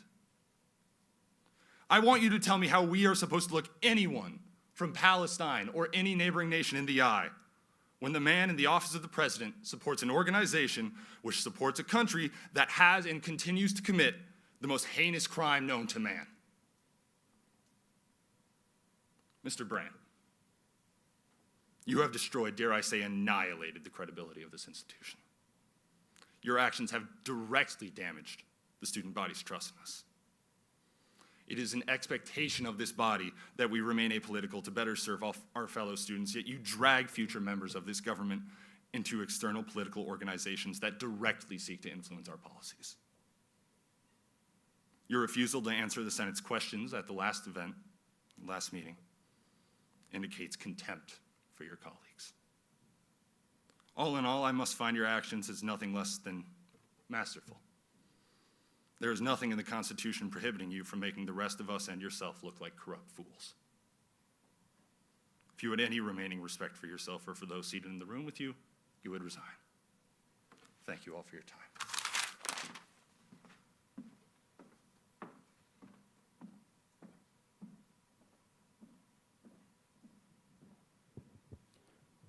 Seeing no one else here for open forum, we will now move to adopting the agenda. Is there a motion to do so? Vice Speaker Hartley? Motion to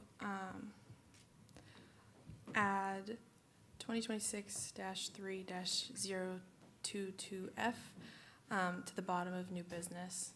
There's been a motion to add 2026-3-022F, funding the African Student Association, to the bottom of new business. Is there a second? Second. Are there any objections?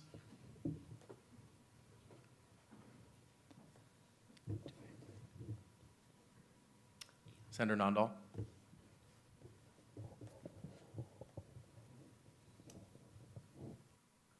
I saw so we tabled the bill and rules as it needs to be seen by finance this week. So I motion to table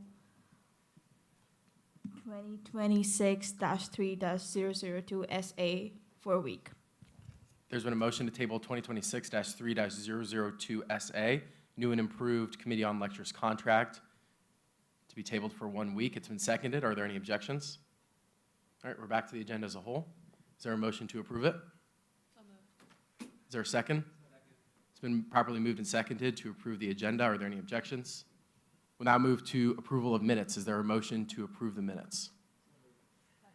It's been moved and seconded to approve the minutes. Are there any objections? We'll now move to committee reports, starting with the rules. Sure. All right. So good evening. Just fielding this because our speaker and vice speaker were at Big 12 on the Hill, and so I was chairing our rules committee meeting yesterday. Relatively straightforward and a pretty quick meeting. As we kind of already talked about, we sent favorably the new Committee on Lectures contract, but did table it for an additional week so it can be seen by finance as well. So that'll return on second read next week. Sent favorably a nominee for our fraternity resident Senate seat that's open currently, and so you'll hear from him in a little bit. Be sure and ask him some good questions.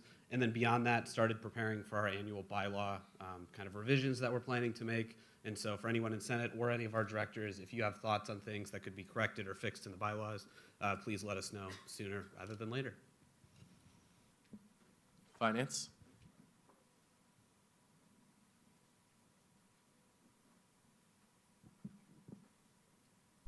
All right. Hi, everyone. So Finance has met 3 times since the last meeting. So we had Finance Committee on Thursday of last week, where we basically cut about half of the first reads, either tabling for a week or having to, I'll just, lack of a better term, kill in committee due to problems with our PNC or not wanting to sponsor an organization, which was the case with the Dairy Science Club. We decided not to sponsor them, and therefore we can't pay for their capital item. We also met on Friday and on Sunday to continue the annual allocation process. I haven't done the actual numbers yet in terms of number of organizations, but I believe we're getting close to 50 or 60 that we've already gone through, approved their budgets, and in a couple weeks you'll see that bill for the annual allocations bill, as well as the big picture bill, which basically just goes through all of the student government budgets. So Finance will meet again tomorrow at 3540 of the Memorial Union at 5:30. PR. Hello, everyone. PR continues to meet Friday at 5s here in the MU. We are working on our town hall that will be taking place on March 2nd from noon to 2 in the MU. And then if you still need outreach credits and you go there and you snap a picture or come up to me, you can get outreach credits, and bring your friends. This is an opportunity for students to ask Colby and Will questions. And then we'll get materials going and out, put that on the social media. And then we are working on the mental health and wellness materials for the speaker, and also getting that out to the student body. Vice Speaker Hartley. When will those posts for the town hall be coming out? Do you know? I would assume by the end of the week. Okay. Idea. All right, I'm going to read for Nabiha today since Claire's not here. This is what she said. Not a lot this week. I had a meeting with my GPSS counterpart, and we discussed the different things we were working on to see if we could collaborate. She also expressed an interest in being more involved in the entrepreneurship seminar we are planning to host. The personnel from the Papa John's Center and I decided on March 30th as a potential date for that event. I also reached out to the Office of Multicultural Affairs to see if they could provide me with some relevant contacts to help host an identity promoting event later on in the semester. Events. Hi, everyone. I would have you all put April 6th at 6 p.m. on your calendars to save the date for the end of the year banquet. You guys will be getting the official invite and everything in the coming weeks, but just make sure that's on your calendar. And yeah, that's about all we have. Local affairs. Hey everyone, thank you again for all being here for the joint meeting with the Ames City Council. I always love this event. It's been great to put on. The city really appreciates it also.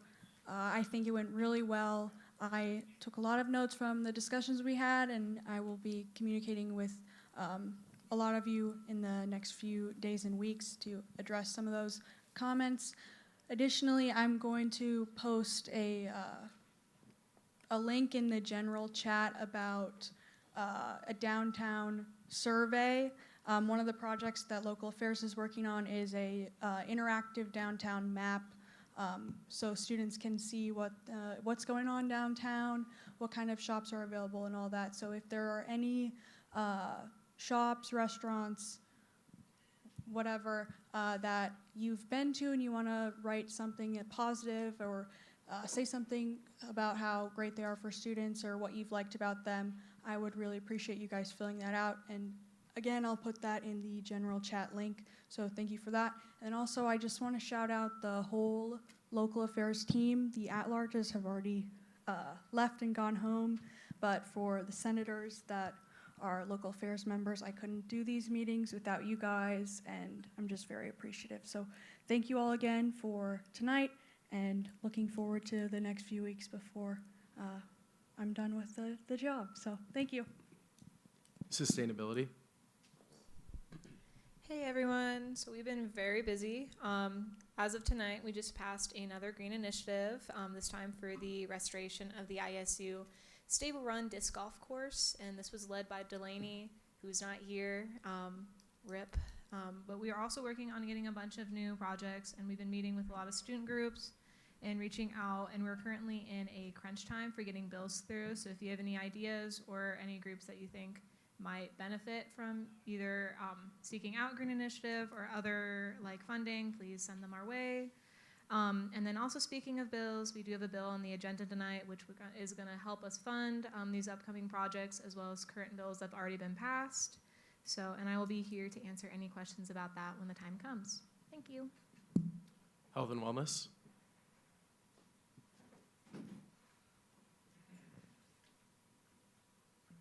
Okay, so we have continued planning for our upcoming mental health symposium. Counseling services will be having a texting Q&A/hotline component. ISU Police will be bringing in therapy dogs to support student engagement. Doors will open at 5 p.m. that night. I believe it's April 2nd. And then the lecture will begin at 5:30. And then we're also continuing to prepare for our Out of the Darkness walk, which will be on April 25th. Planning for that's ongoing, and we're going to continue to share updates as they become available. And then finally, we finalized plans for our next tabling event, and we have it scheduled for March 10th. We're going to be distributing the rest of our flyers that we got printed off in December, and then we will be providing drinks and candy to continue our outreach efforts and promote both of our events in April. Legislative ambassadors. Academic affairs. Election Commission. Hey everybody. Oh, that's loud. Second to last update for me for this election cycle. Just a reminder that voting begins next week. Tuesday, March 3rd through Wednesday, March 4th, we will be having an in-person voting location at Parks Library on Tuesday from 9 to 4, and then on Wednesday from 10 to 4. We're going to have donuts for any students that voted, so if you know anybody that wants a donut, send them our way. We're trying to get a larger number of people voted this year than last year, so the number to beat is 3,600. So if we were to beat that, so you can also beat Iowa in the competition.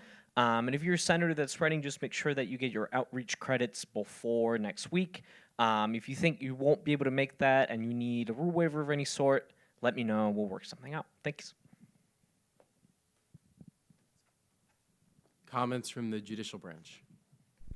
Hey guys, so we're gonna start our review of the rules of the court and just kind of working on cleaning that up.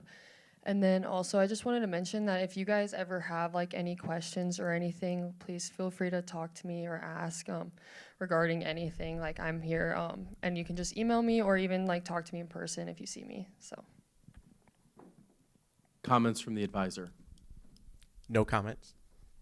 Comments from the executive branch with President Brandt. Hi, everyone. We just got back from Big 12 on the Hill today. And as you may remember, we hosted Big 12 on the Hill this year, and I'm happy to report to you all that we had a really wonderful conference, really good feedback from students. We're currently in the process of also sending out a feedback form to all participants to then send to West Virginia University for next year. I think some of the highlights include we had a panel with Assistant Secretary David Barker, who's the Assistant Secretary for Post-Secondary Education. He came in and spoke to us about all the work that is going on in the Department of Education right now, and it was really impactful to hear directly from him about what they're working on. And then yesterday, we spent the day meeting with the entire Iowa delegation, advocating for 2 different bills that are currently being considered. So overall, it was a great time. And like Lainey and Molly said, inauguration is in 40 days, and I'm looking forward to finishing out the last 40 days strong for all students. And I would encourage all of you to do the same. Thank you. We'll now move to external matters, starting with 2026-3-017F, to establish the Miller Grant for Open and Affordable Education Content Innovation with Senator Marcus. Yeah, so this bill was seen in finance and sent favorably to Senate. And our Director of Affordability, Director Bell, is heading this operation, so I'm going to yield my time to him and let him tell you about it.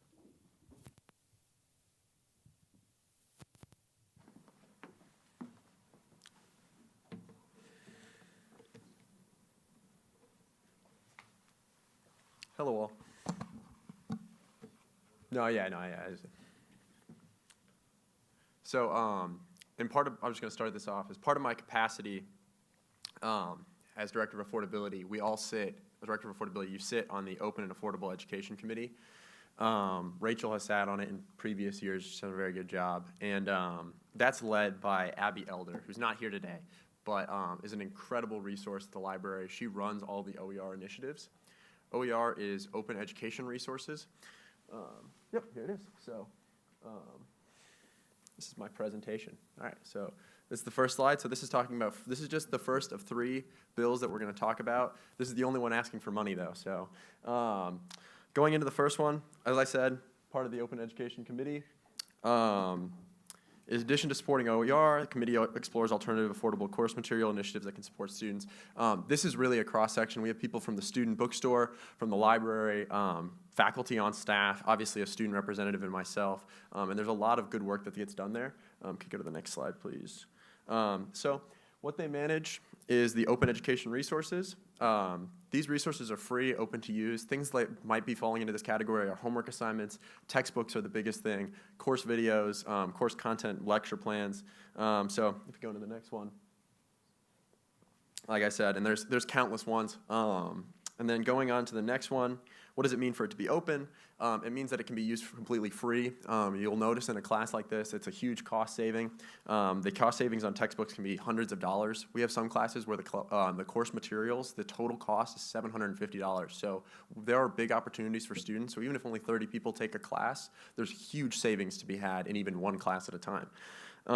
So if we go on, why OER? I think it's pretty obvious, but you get complete control over the materials, right? You can do things that you just can't do otherwise, because if you own the books in the open source, you can go and change them, you can write them, you can tailor them to the lectures you want to have. They can be adapted, they can be adopted. The content is free, and it goes forth and it helps build a lot better university environment. It's very exciting, and also, one of the things for professors, this is a huge opportunity for professors to explore their topic subjects in a way they haven't before. It's a good exercise from talking to professors that they understand that improving OER is, it's very good for our professors to get in on that kind of action. So this is the big part. If we go to this next one, the history of OER. So in 2017, we kind of set the standard. We were very early in doing this, and we passed an OER resolution. That'll be something we're going to pass in concert. Shristi is helping me write. Senator Nandal, I apologize, is helping me write that bill, and so you'll see that soon. Then the Miller program was opened. The mini grants, these are short things to replace an entire course content worth of stuff, worth of materials for with OER. 2019, the Director of Affordability position was added. The university strategically invested $3 million in OER over a long time frame, and the Faculty Senate just now passed their OER resolution, and we're looking to tack 3 things onto that, and the first of it is tonight. So we can probably skip to the end of this presentation because I don't want to run too far over time. But if we go on to the teachers, promoting OER trailblazers, that's just a lot of the math behind it, why that's such a big issue. But it really does strike hard. But we have great teachers here, as you can see, that work towards producing their own resources for projects. And so what we really want to do is support the people who know what they know best to help our students, right? We're really putting the tools in the hands of people for them to do the best work for our students. So going on to Miller Education Grants, like it says, the OAEC committee supports these. I'm hoping that tonight we will be part of that support. The student body will go ahead and support teachers who are willing to help make their classroom more affordable for students. So I think that's good for now. Basically, what's going to happen is this bill, and I can take any questions, is going to fund replacing the coursework for 1 to 5 classes. Now, it gives the library a lot of flexibility in how it approaches that fund to make sure that it has the highest impact, but every dollar does go to helping students. Now, $5,000 is a lot of money. A lot of that work goes towards making sure that the material is properly sourced, getting photos and getting the licenses so the textbooks are valuable. They have important photos, valuable content, and also, of course, accessibility features, making sure that all of our students across the school can use these textbooks. I'm happy to have any questions. Yeah. Does anyone have any questions? Senator Marcus. So out of this $5,000 here, that is, if it is passed, do you have a rough ballpark for how many students that it will help? Absolutely. I'm so glad that you asked that. So the mini grant as a program has touched 1/3 of all Iowa State students. This program in particular, these tools will be used for a significantly long time. But even if you say 50 students will use it in one classroom, these OER programs have a long lifespan to them because they're so flexible. It could be hundreds of students, even into thousands, even 10,000s, depending on the class. And so because it's so flexible, it's going to put the resources where it's really needed. And so this will affect truly a lot of students. Speaker Pursley. So I understand this is a pilot. How many more times will student government invest in this project? Because obviously we're using student dollars to make things more free for students. So I'm just curious, like how many student dollars we should expect to be investing. Absolutely. So obviously that'll be a question for the OEAC committee to think about what's going to be the most high value impact. One of the things that I want to highlight, and it's work that we've been spending some time doing for affordability, but this is the first of, I think, many minimum viable products for moving the needle on this issue. So this is going to help do this textbooks, but and I'm not saying there won't be a need for money in the future. There always will be need for support, and I can't speak to that. I can imagine it would never be more than $5,000 a year, to be clear. But one of the things we're looking into is we're running a pilot with a program director, and I'm not going to say which program because I don't want to put any outside stuff, but on leveraging new technologies to rapid write these books for much cheaper, right? And that's very much in the early stages. That kind of thing is going to take time, but I imagine the need for this kind of program is, it's going to take time, but we're always going to be investing in the new things. So I don't know, but I can't imagine more than this ever. If that answers your question, I can happily give you a different answer if that's. Senator Kuzi. So you said, first of all, thanks for all the great information. There's so much in there. I wish we had time for it. the question that I had, you said that, this would help one class. Does that, when you say class, does that mean one course offering, for example, Econ 101, or does that mean like one professor's style of Econ 101, because it can be different? Yeah, absolutely. It's a great question. So it approaches it. There are many different levels that you can approach it at. You can approach it at every course a department takes, and we have long conversations about this because there's a lot of nuance to this. So you've really honed in on a good question there. But you can have things that affect everything in a major, right? So everything in the math department might take. So one of the OER textbook frameworks was something the entire math department uses, right? And so it's every math paper everything, right? At least I believe that's the case. And that's department wide. That's big, right? And then below that there's courses, right? So you might have a calc class, right? And then below that you said oh, there might be one offering of one class, right?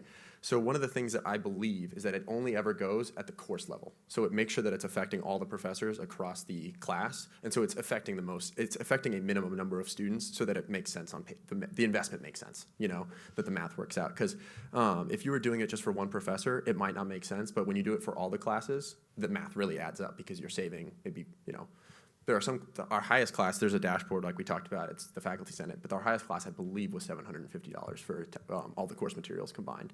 And then the lowest one I believe is free. So, we want to get people moving down that aisle as fast as possible. So, yeah, and then would the standard be when there's an OER, you must use it so that one professor can't say, well, I wrote this book myself, so I want to keep using my own book or whatever, right?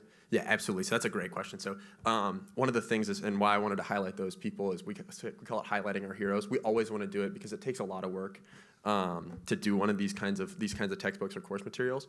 But one of the big things is we only work with people who come to us. So we put out our information to all the faculty, and the faculty comes to us and says, I've got this great idea. I just need, a couple $100 for the content design. I need a couple $100 for this, right? And they believe in it a lot, and they're willing to invest their time. They might not have the financial resource to do that. But to your point, the bill I'm going to introduce next week, which I've been working on with Senator Nandal, is a letter that's from the student body, that's from us, that says thank you to the professors. Because right now the library sends out a letter and it says thank you for doing this, and I think the letter should be from the student body because these professors are, and the letter will be available, you can read it, but these professors are donating a lot of their time, they're donating a lot of their effort, their intellect, their specialty, and to things they'll never make any money on. They won't profit on them.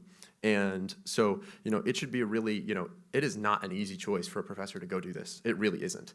And so from our perspective, I think we should be supporting it because we're supporting when we're kind of matching, not even, they're putting a lot of effort. And if you think about how much money they could be making in industry, their value, their time is really high. So I think the least we should do is say thank you in a letter and support it where we can when it makes sense to. So, yeah, that'll be next week though. You're jumping the gun on me. Yeah. Senator Neal.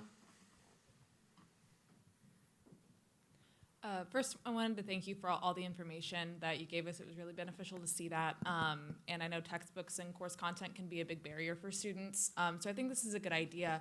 I just did have a question. Is the goal eventually to expand this program? And this kind of goes into Speaker Persley's question. Would any expansion be reliant on student dollars, funding from another source, or is that something that hasn't really been discussed yet? It absolutely has not been discussed, to be clear. But I will say I have thought about it, definitely, and as part of my position, and there's been some cabinet reports that have talked about it. But one of the biggest things is it's not going to be us. It's just too big of a scale problem. I think of this a lot as like we're testing things, we're learning things, and we're walking through the program, building the tools so that professors have the tools to do this themselves and are able to do this kind of thing.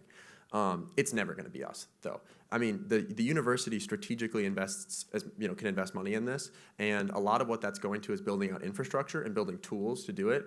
And so one of the things is we could solve this problem right now with, it would be millions of dollars. Right, I mean millions and millions of dollars, because we'd be rewriting every textbook taught at Iowa State, right? But that doesn't make sense. It doesn't make sense right now. The numbers don't stack up. It's too high of an investment. And so one of the things with this is we're making these strategic investments to figure out how to lower that end cost number right now and not trying to solve the whole problem. So we're trying to figure out how we're going to solve the problem at scale. We're not trying to solve the problem at scale. And that's sort of what I was answering to Josie's question. And I think it's, it's important. I appreciate the opportunity to follow up on that, is that, we are not aiming here to make all textbooks free, because it's just not a feasible goal. We are picking a reasonable goal, and we're making a modest step towards a better future for it. And that's what I see this bill as. And I see that as all 3 bills in the next week are going to be taking the right appropriate steps. And you saw that that history, that history thing. I see that going many bubbles beyond for future directors. I just don't think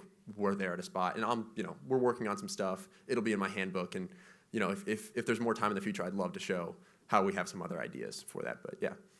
Thank you. Yeah. It's been called to question and seconded. Are there any objections? Closing comments? All right, we'll move forward with a roll call vote. Valenzuela.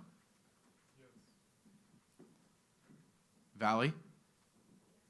Utica.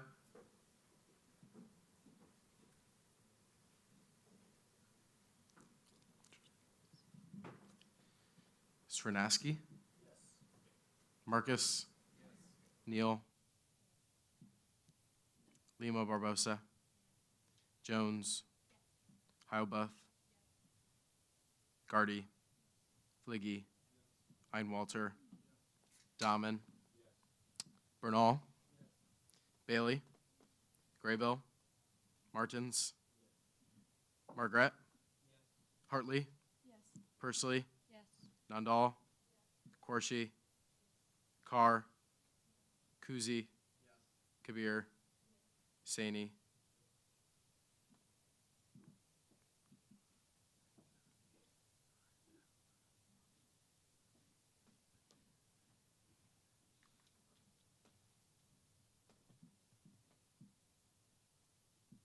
With a vote of 25 to 0, the bill passes.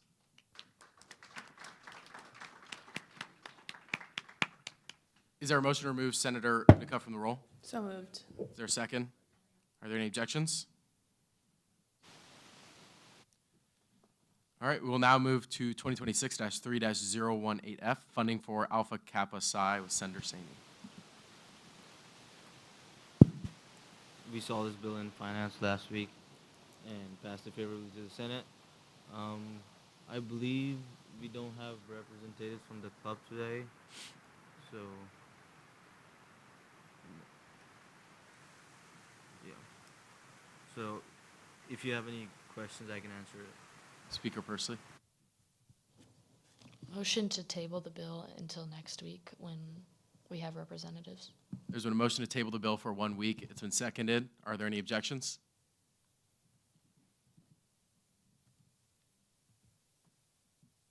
We'll now move to 2026-3-019F, More Green for the Green Initiative with Senator Valley. Hi guys, this was passed through finance favorably, but I will yield my time to Lauren to speak more on this.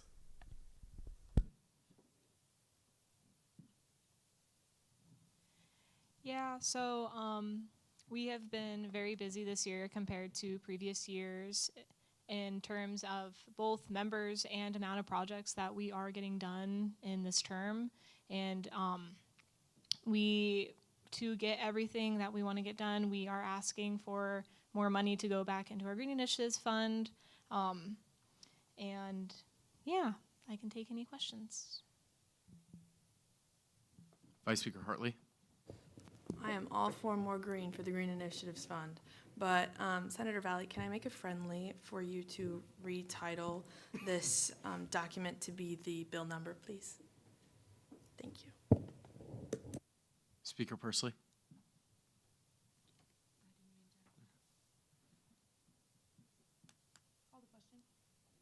It's been called to question and seconded. Are there any objections?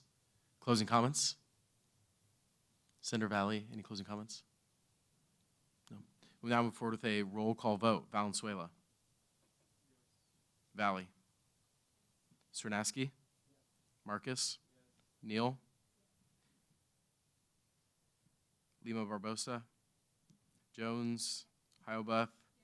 Gardy. Fliggy. Einwalter. Dahman. Bernal. Bailey. Graybill. Martins. Cocoon. Margaret.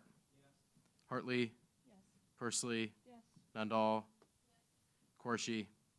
Carr, Kuzi, Kabir, Saini. With a vote of 25 to 0 to 0, the bill passes. We will now move to 2026-3-020F, funding for pre-veterinary club event with Senator Jones.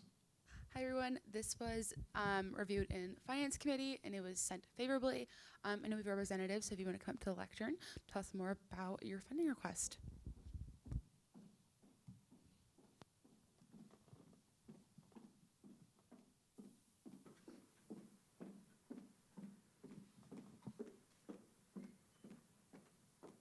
Okay, hi everybody. I'm Casey. I'm the current president of Pre-Vet Club. I'm here on behalf of our animal welfare chair.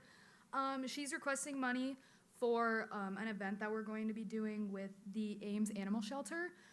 Initially, we requested $100 to cover the fees to use the Student Innovate Center kitchen. Our budget allowed her to buy the ingredients for we're making dog treats, sorry. Her budget allowed her to make the ingredients for it, but needed to cover the rental cost. Upon learning that we were donating it to the animal shelter, we got offered to help fund about 30 or 35 students to go volunteer.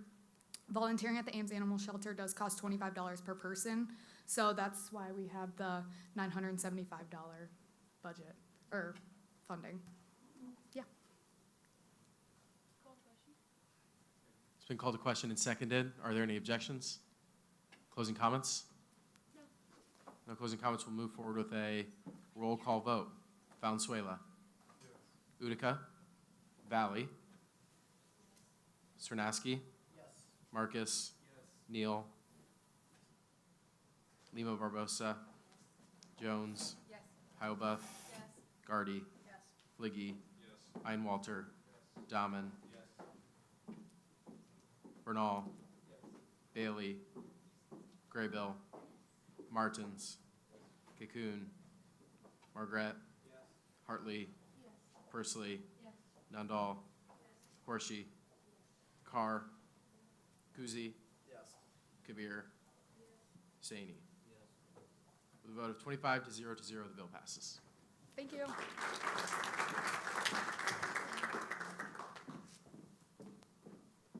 Senator Cernaski. Motion to add 2026-3-001SA to the agenda.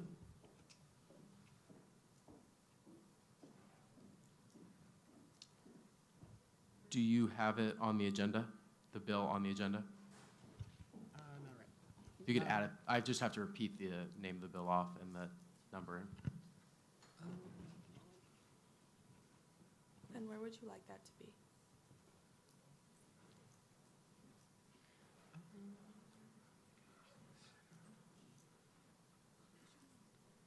Above the Malaysian Student Association debt contract, please.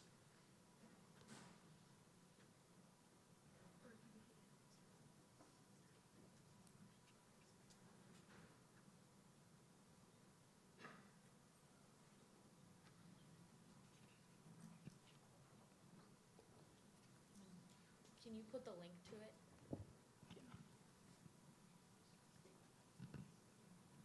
Do you like put the bill row on there?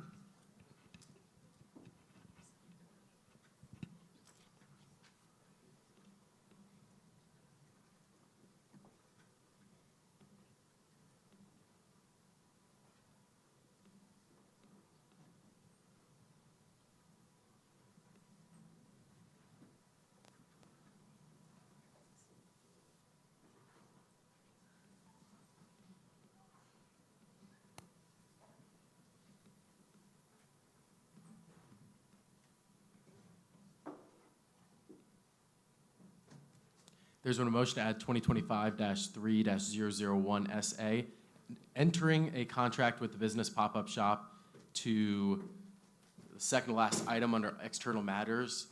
Is there a second? Are there any objections? We'll now move to 2026-3-021F, funding the 180-degree consulting club with Senator Jones. Hi everyone, this was also reviewed in Senate reviewed in Finance Committee and sent favorably to Senate. So if a representative could come up and talk about their funding request at the lectern, that would be awesome.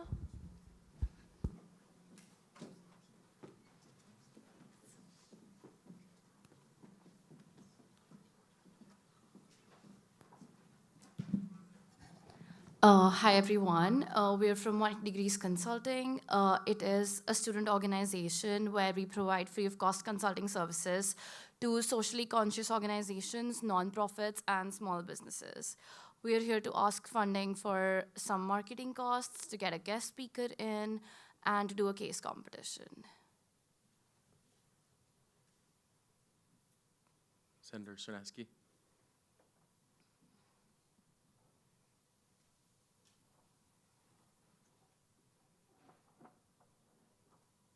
It's been called to question and seconded. Are there any objections?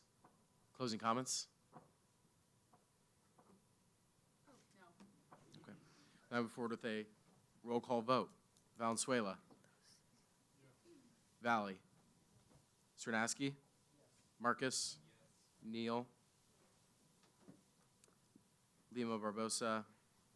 Jones. Haubuth. Gardy. Fliggy. Einwalter. Dahman. Bernal. Bailey. Graybill. Martins. Margaret. Hartley. Pursley. Nandal. Corshi.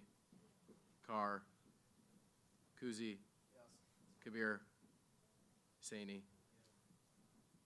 The vote of 25 to 0 to 0, the bill passes. We'll now move to 2025-3-001 SA, entering a contract with the business pop-up shop with Senator Cernaski. Hey, you guys. So this contract passed through Finance Committee favorably. I yield my time to Financial Director Noah.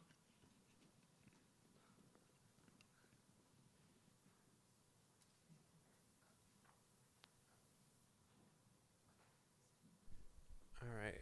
Should have just left my laptop open. So, unfortunately, Carmen is not able to be here to present the contract to Senate due to some personal issues. But she was able to attend both Rules Committee as well as Finance Committee virtually. I don't know about Rules Committee, but I'm pretty sure Rules Committee sent it favorably. Finance Committee definitely sent it favorably. She has a statement, which I will read off in just a second, so I'll yield back to Senator Cernaski for now. This contract is about giving students free business attire so then they can use it for any career fairs or any other formal event. I can answer any questions.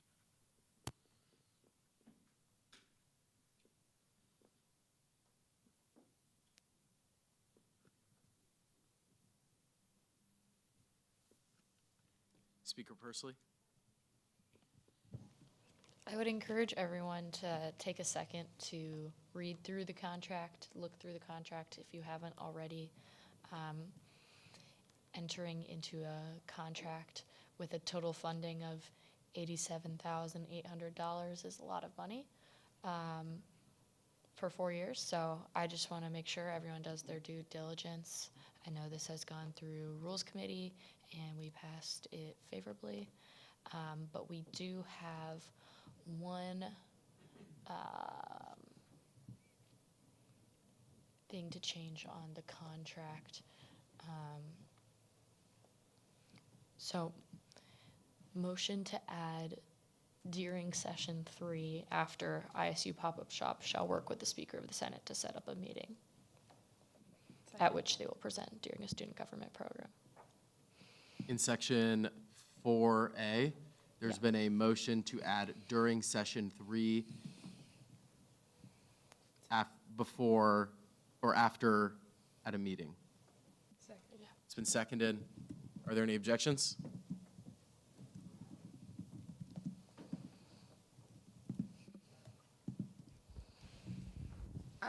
We can't access this. Grace's computer won't let her, and my computer won't let me access it. So. The contract or the bill? Both. Or, yeah, both. Yeah.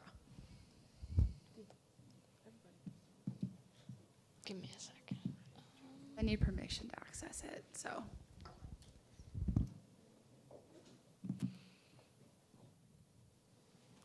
I can work on that. Give me 1 second.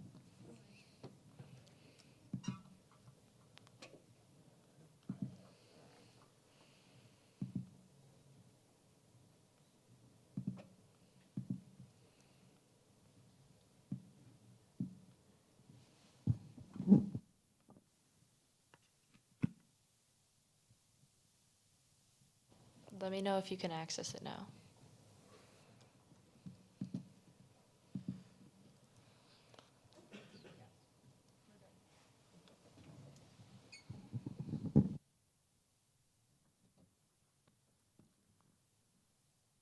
Senator Kuzi.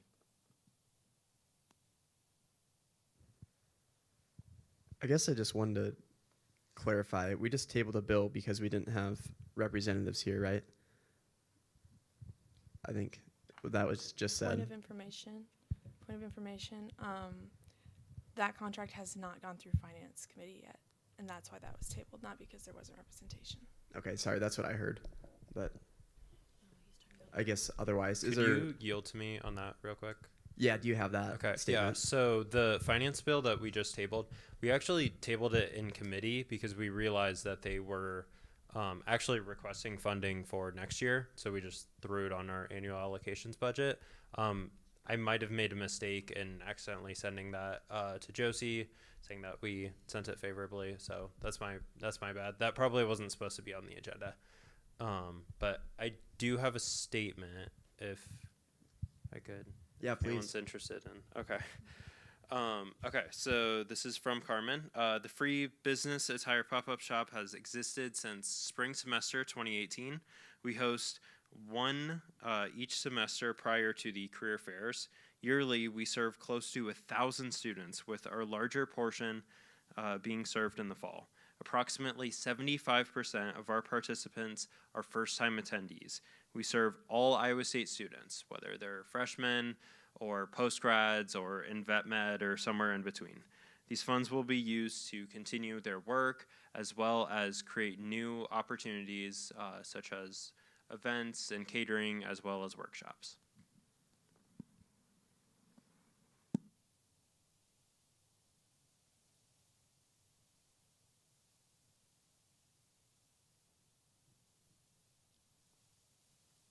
Speaker Pursley.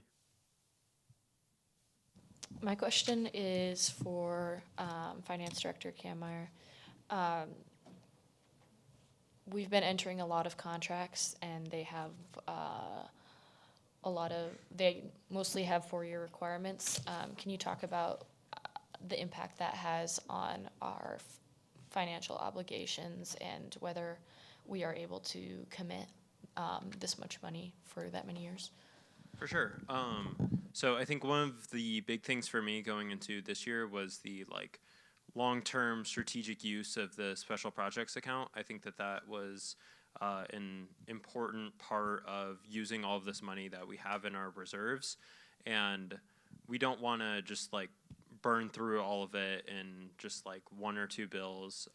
But also we want to be reasonable with how we're using student dollars. And the last few years, through annual allocations, we've tried potentially running deficits and doing things of that nature in order to sort of use up those funds and giving back to student organizations. But a lot of the time that hasn't worked. Last year we tried it, and we actually still ended up having a tiny bit of a surplus, which is kind of frustrating.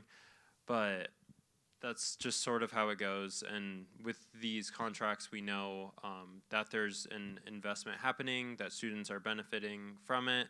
And while $80,000 is a lot in total, compared to the amount in our special projects account, it's not as much, if that makes sense. It would be about, so the 80,000 is, I think, about 0.5% of our reserve account.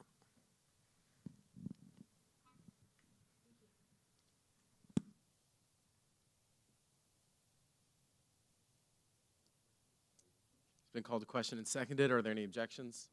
Closing comments?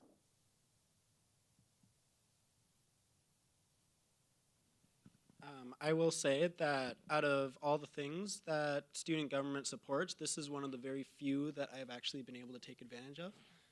Before I was super involved in student government or anything, and I think it's a really good thing for all students to be able to have access to. All right, move forward with a roll call vote. Valenzuela. Valley. Cernaski. Marcus. Neal. Lima Barbosa. Jones. Heilbuth. Gardy. Fliggy. Einwalter. Dahman. Bernal. Bailey. Graybill. Martins. Margaret. Hartley. Pursley. Nandal. Corshi. Carr. Kuzi. Kabir. Saini. The vote of 25 to 0 to 0, the bill passes. We'll now move to 2026-3-003SA, Malaysian Student Association Debt Contract with Senator Marcus. Yeah, so I believe we don't have representatives here for this one, but it's just a standard debt contract. Most of the questions for this will have to either go to myself or Finance Director Kameyer or a member of Rules Committee, just with the contract wording and everything. But it's very standard, like a lot of the other ones we've already passed this year. And yeah, I'll answer any questions.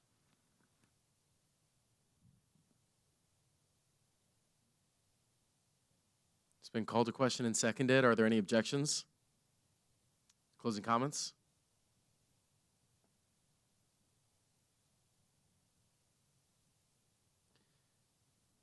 Valenzuela. Valley. Cernaski. Marcus. Neal. Lima Barbosa. Jones. Heilbuth. Gardy. Fliggy. Einwalter. Dahman. Bernal. Bailey. Graybill. Martins. Margaret. Hartley. Pursley. Nandal. Corshi. Carr. Kuzi. Kabir. Saini. The vote of 25 to 0 to 0, the bill passes. We'll now move to internal matters, starting with 2026-3-003 SD, seating a fraternity resident senator with Senator Nandal. Okay, so we saw Joey Mayer at Rules yesterday, and we sent him favorably. I asked you to approach the podium and tell us more why he's interested.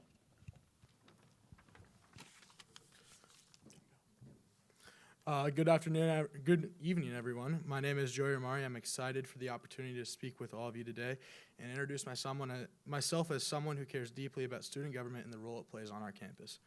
Student government should be more than just meetings and votes. It should be a place where student voices are heard, where ideas are taken seriously, and where real improvements are made for the entirety of the student body. I believe student government works best when it is connected to the everyday experiences of students, and that is the perspective I hope to bring. A little bit about myself. I'm from Ankeny, Iowa. I'm a sophomore. I'm a political science and criminal justice major, and have had the opportunity to gain experience working as a clerk in the Iowa Senate for the last 2 years. During this, I have been able to see firsthand how decisions are made and how important representation and communication really is in government. That experience showed me how organizations function best when people are willing to step up, work together, and listen to opposing perspectives. I'm seeking to be the new IFC senator, a position that has not been filled in over a year prior to me stepping into this role. I saw this as an opportunity to help make sure such a large group of students had representation in student government once again. I believe it is important that every part of campus has a voice in student government, and I wanted to be willing to take on that responsibility for IFC here at Iowa State. Like many students in Greek life, I balance activities, classes, chapter responsibilities, and many other things that come with being a student. I understand these pressures and responsibilities that students face every day. I experience them too, whether it is the cost of living, parking challenges, academic stress, or simply trying to make the most out of your college experience. Students want and need leadership that listens and responds. I believe student government should focus on practical solutions that make not only student life better, but also more accessible for everyone involved. One of my main goals is to improve communication between student government and the student body. Too often, students are unaware of what student government is working on or how decisions affect them. I want to make student government more visible and approachable so that students know their concerns actually matter. When students feel heard, they are more likely to participate and contribute ideas that strengthen our campus community. I also believe that student government should focus on representing all students, every major, every organization, and every single background should feel included and accepted. Our campus is at its strongest when we work together and recognize that different students have different needs. My goal is to make sure that student government continues to represent the entire student body, not just a small group of individuals.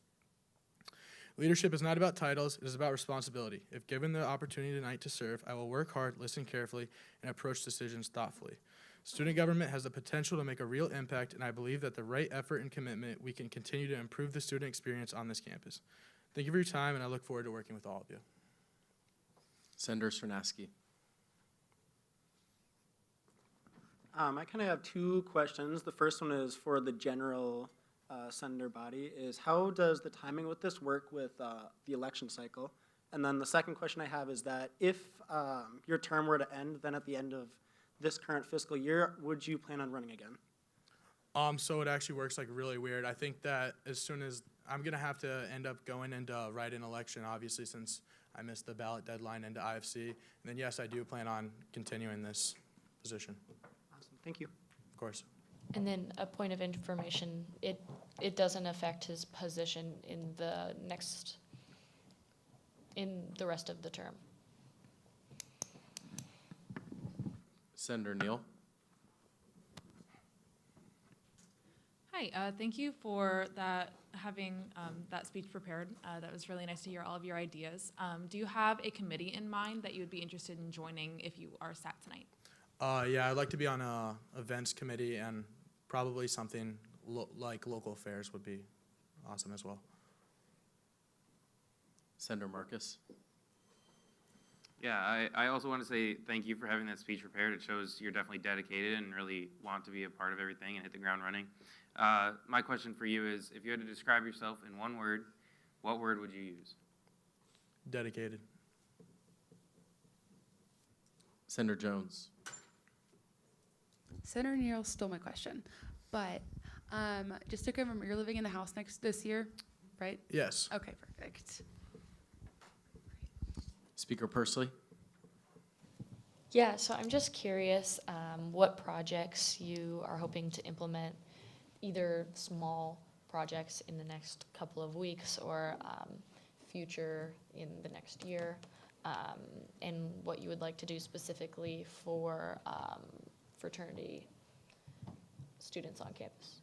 So one project is kind of a daunting task, but I think that I could get it done. I think that getting a lot of Greek life votes out there in student government matters. Everybody I've talked to about this, from my chapter to other chapters, doesn't even really know student government, didn't even know that there was an election happening or anything. So I think that would be a short-term goal that I'd set for myself for this term. And then running again, I'd just like to maybe just like help out Greek life funding a little more. I think that there's a lot of missed opportunity there.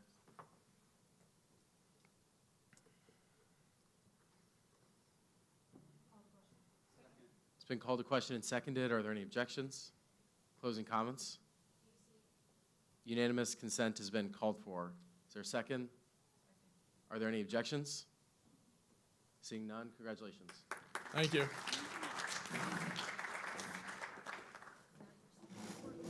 Our justice will swear you in. If you'll just come right up near that mic and just stay there. What'd you say? Just right here? Yep.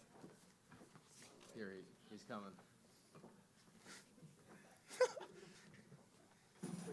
If you move closer, so they can hear you through the mic. Yeah, there we go. Awesome. Okay, you have right hand raised, and repeat after me. I solemnly swear or affirm. I solemnly swear or affirm. To execute the duties of my position. To execute the duties of my position. As prescribed in the Constitution. As prescribed in the Constitution. And laws of this government. And laws of this government. To the benefit of all students. To the benefit of all students. Congratulations. Thank you.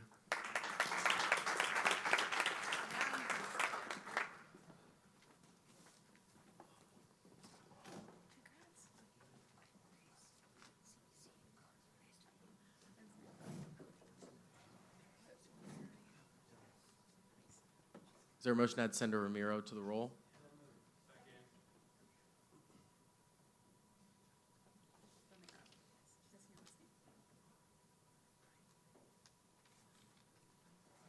We'll now move to 2026-3-003 SG, seating senators to the Academic Affairs Committee with Senator Bailey.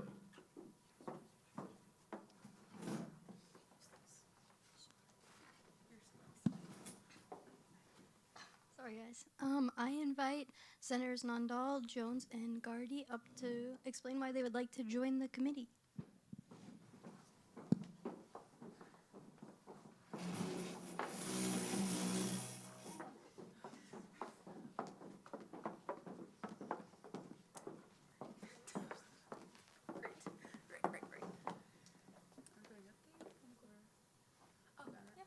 Okay. Hey everyone. I'm sure you know me. I'm being seated to the Academics Affairs Committee, so feel free to ask me any questions, and all of us. So. I guess we don't need an introduction, do we? My name is Grace Gardy. I am the CPC Residence Senator, and I would also request your support in being seated to the Academic Affairs Committee. Hello, everyone. My name is Shirsi Nando. I am an off-campus resident senator. I currently serve in the Faculty Senate Admissions and Academics Affairs Committee. So I want to join this committee so I can work with Director Frost and see what our priorities are for the rest of this term. Senator Saini. Since this is a pretty new committee, so what are your ideas for, what are some new ideas that you're bringing to the table and how they look like going into the next year?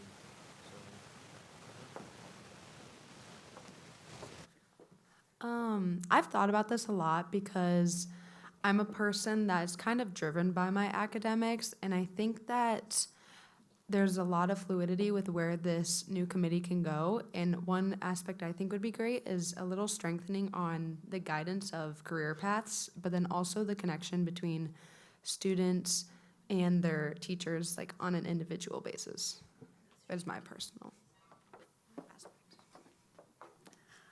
I've also thought about this a lot. I am just really ready to get started in this role and to listen to all the students' feedback and what they and help them out. So I'm really excited to work with Director Frost and the committee to really spearhead where this committee ends up going. Yeah, I also haven't had a lot of thinking about that, but in this committee, I would like to have like a united front on the Faculty Senate Committee, so every item we have has a cohesiveness, because I know I've noticed we've had that in the Academic Affairs Committee, so. Senator Bernal. Okay, does this work? Okay, great. So you guys probably have 4 or 5 weeks of meetings before the committees once again go poof. So what are your plans to like set the framework for next term for when academic affairs is rebuilt again? I think talking about like transition documents, really setting that framework right there. A good transition document really helps set the scene for the next academic affairs director and all that. So working to create a living document that every committee member and director can access.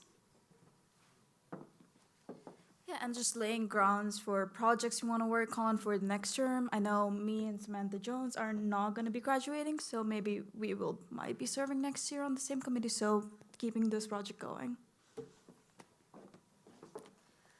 Yeah, I really like that question because I am graduating this year. But I think that a good framework, or like no plan is a plan to fail.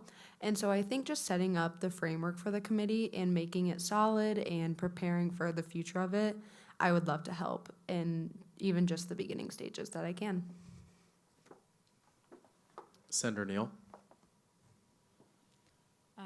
Senator Saini stole my question, but it sounds like we have a really good group of people to get this committee off the ground, so I'm really excited for you guys. I guess my only question is, what is your guys' favorite academic subject? I think everyone knows education. Any education class, especially elementary education. So. Maths. So.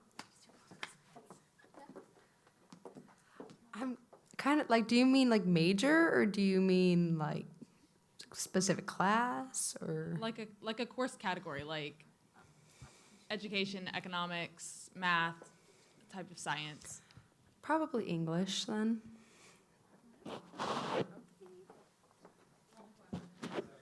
It's been called to question and seconded. Are there any objections? Closing comments?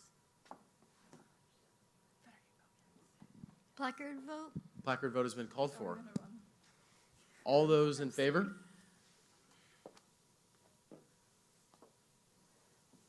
Thank you. Those opposed?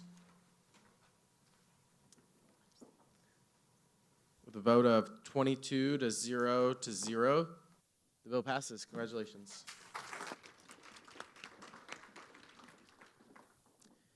We'll now move to new business, starting with 2026-3-022F, funding the African Student Association with Senator Jones. Hi guys, this bill is on first read.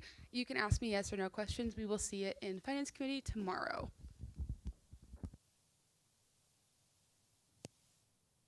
Speaker Pursley. Will there be more information about what the event is next week? Yes.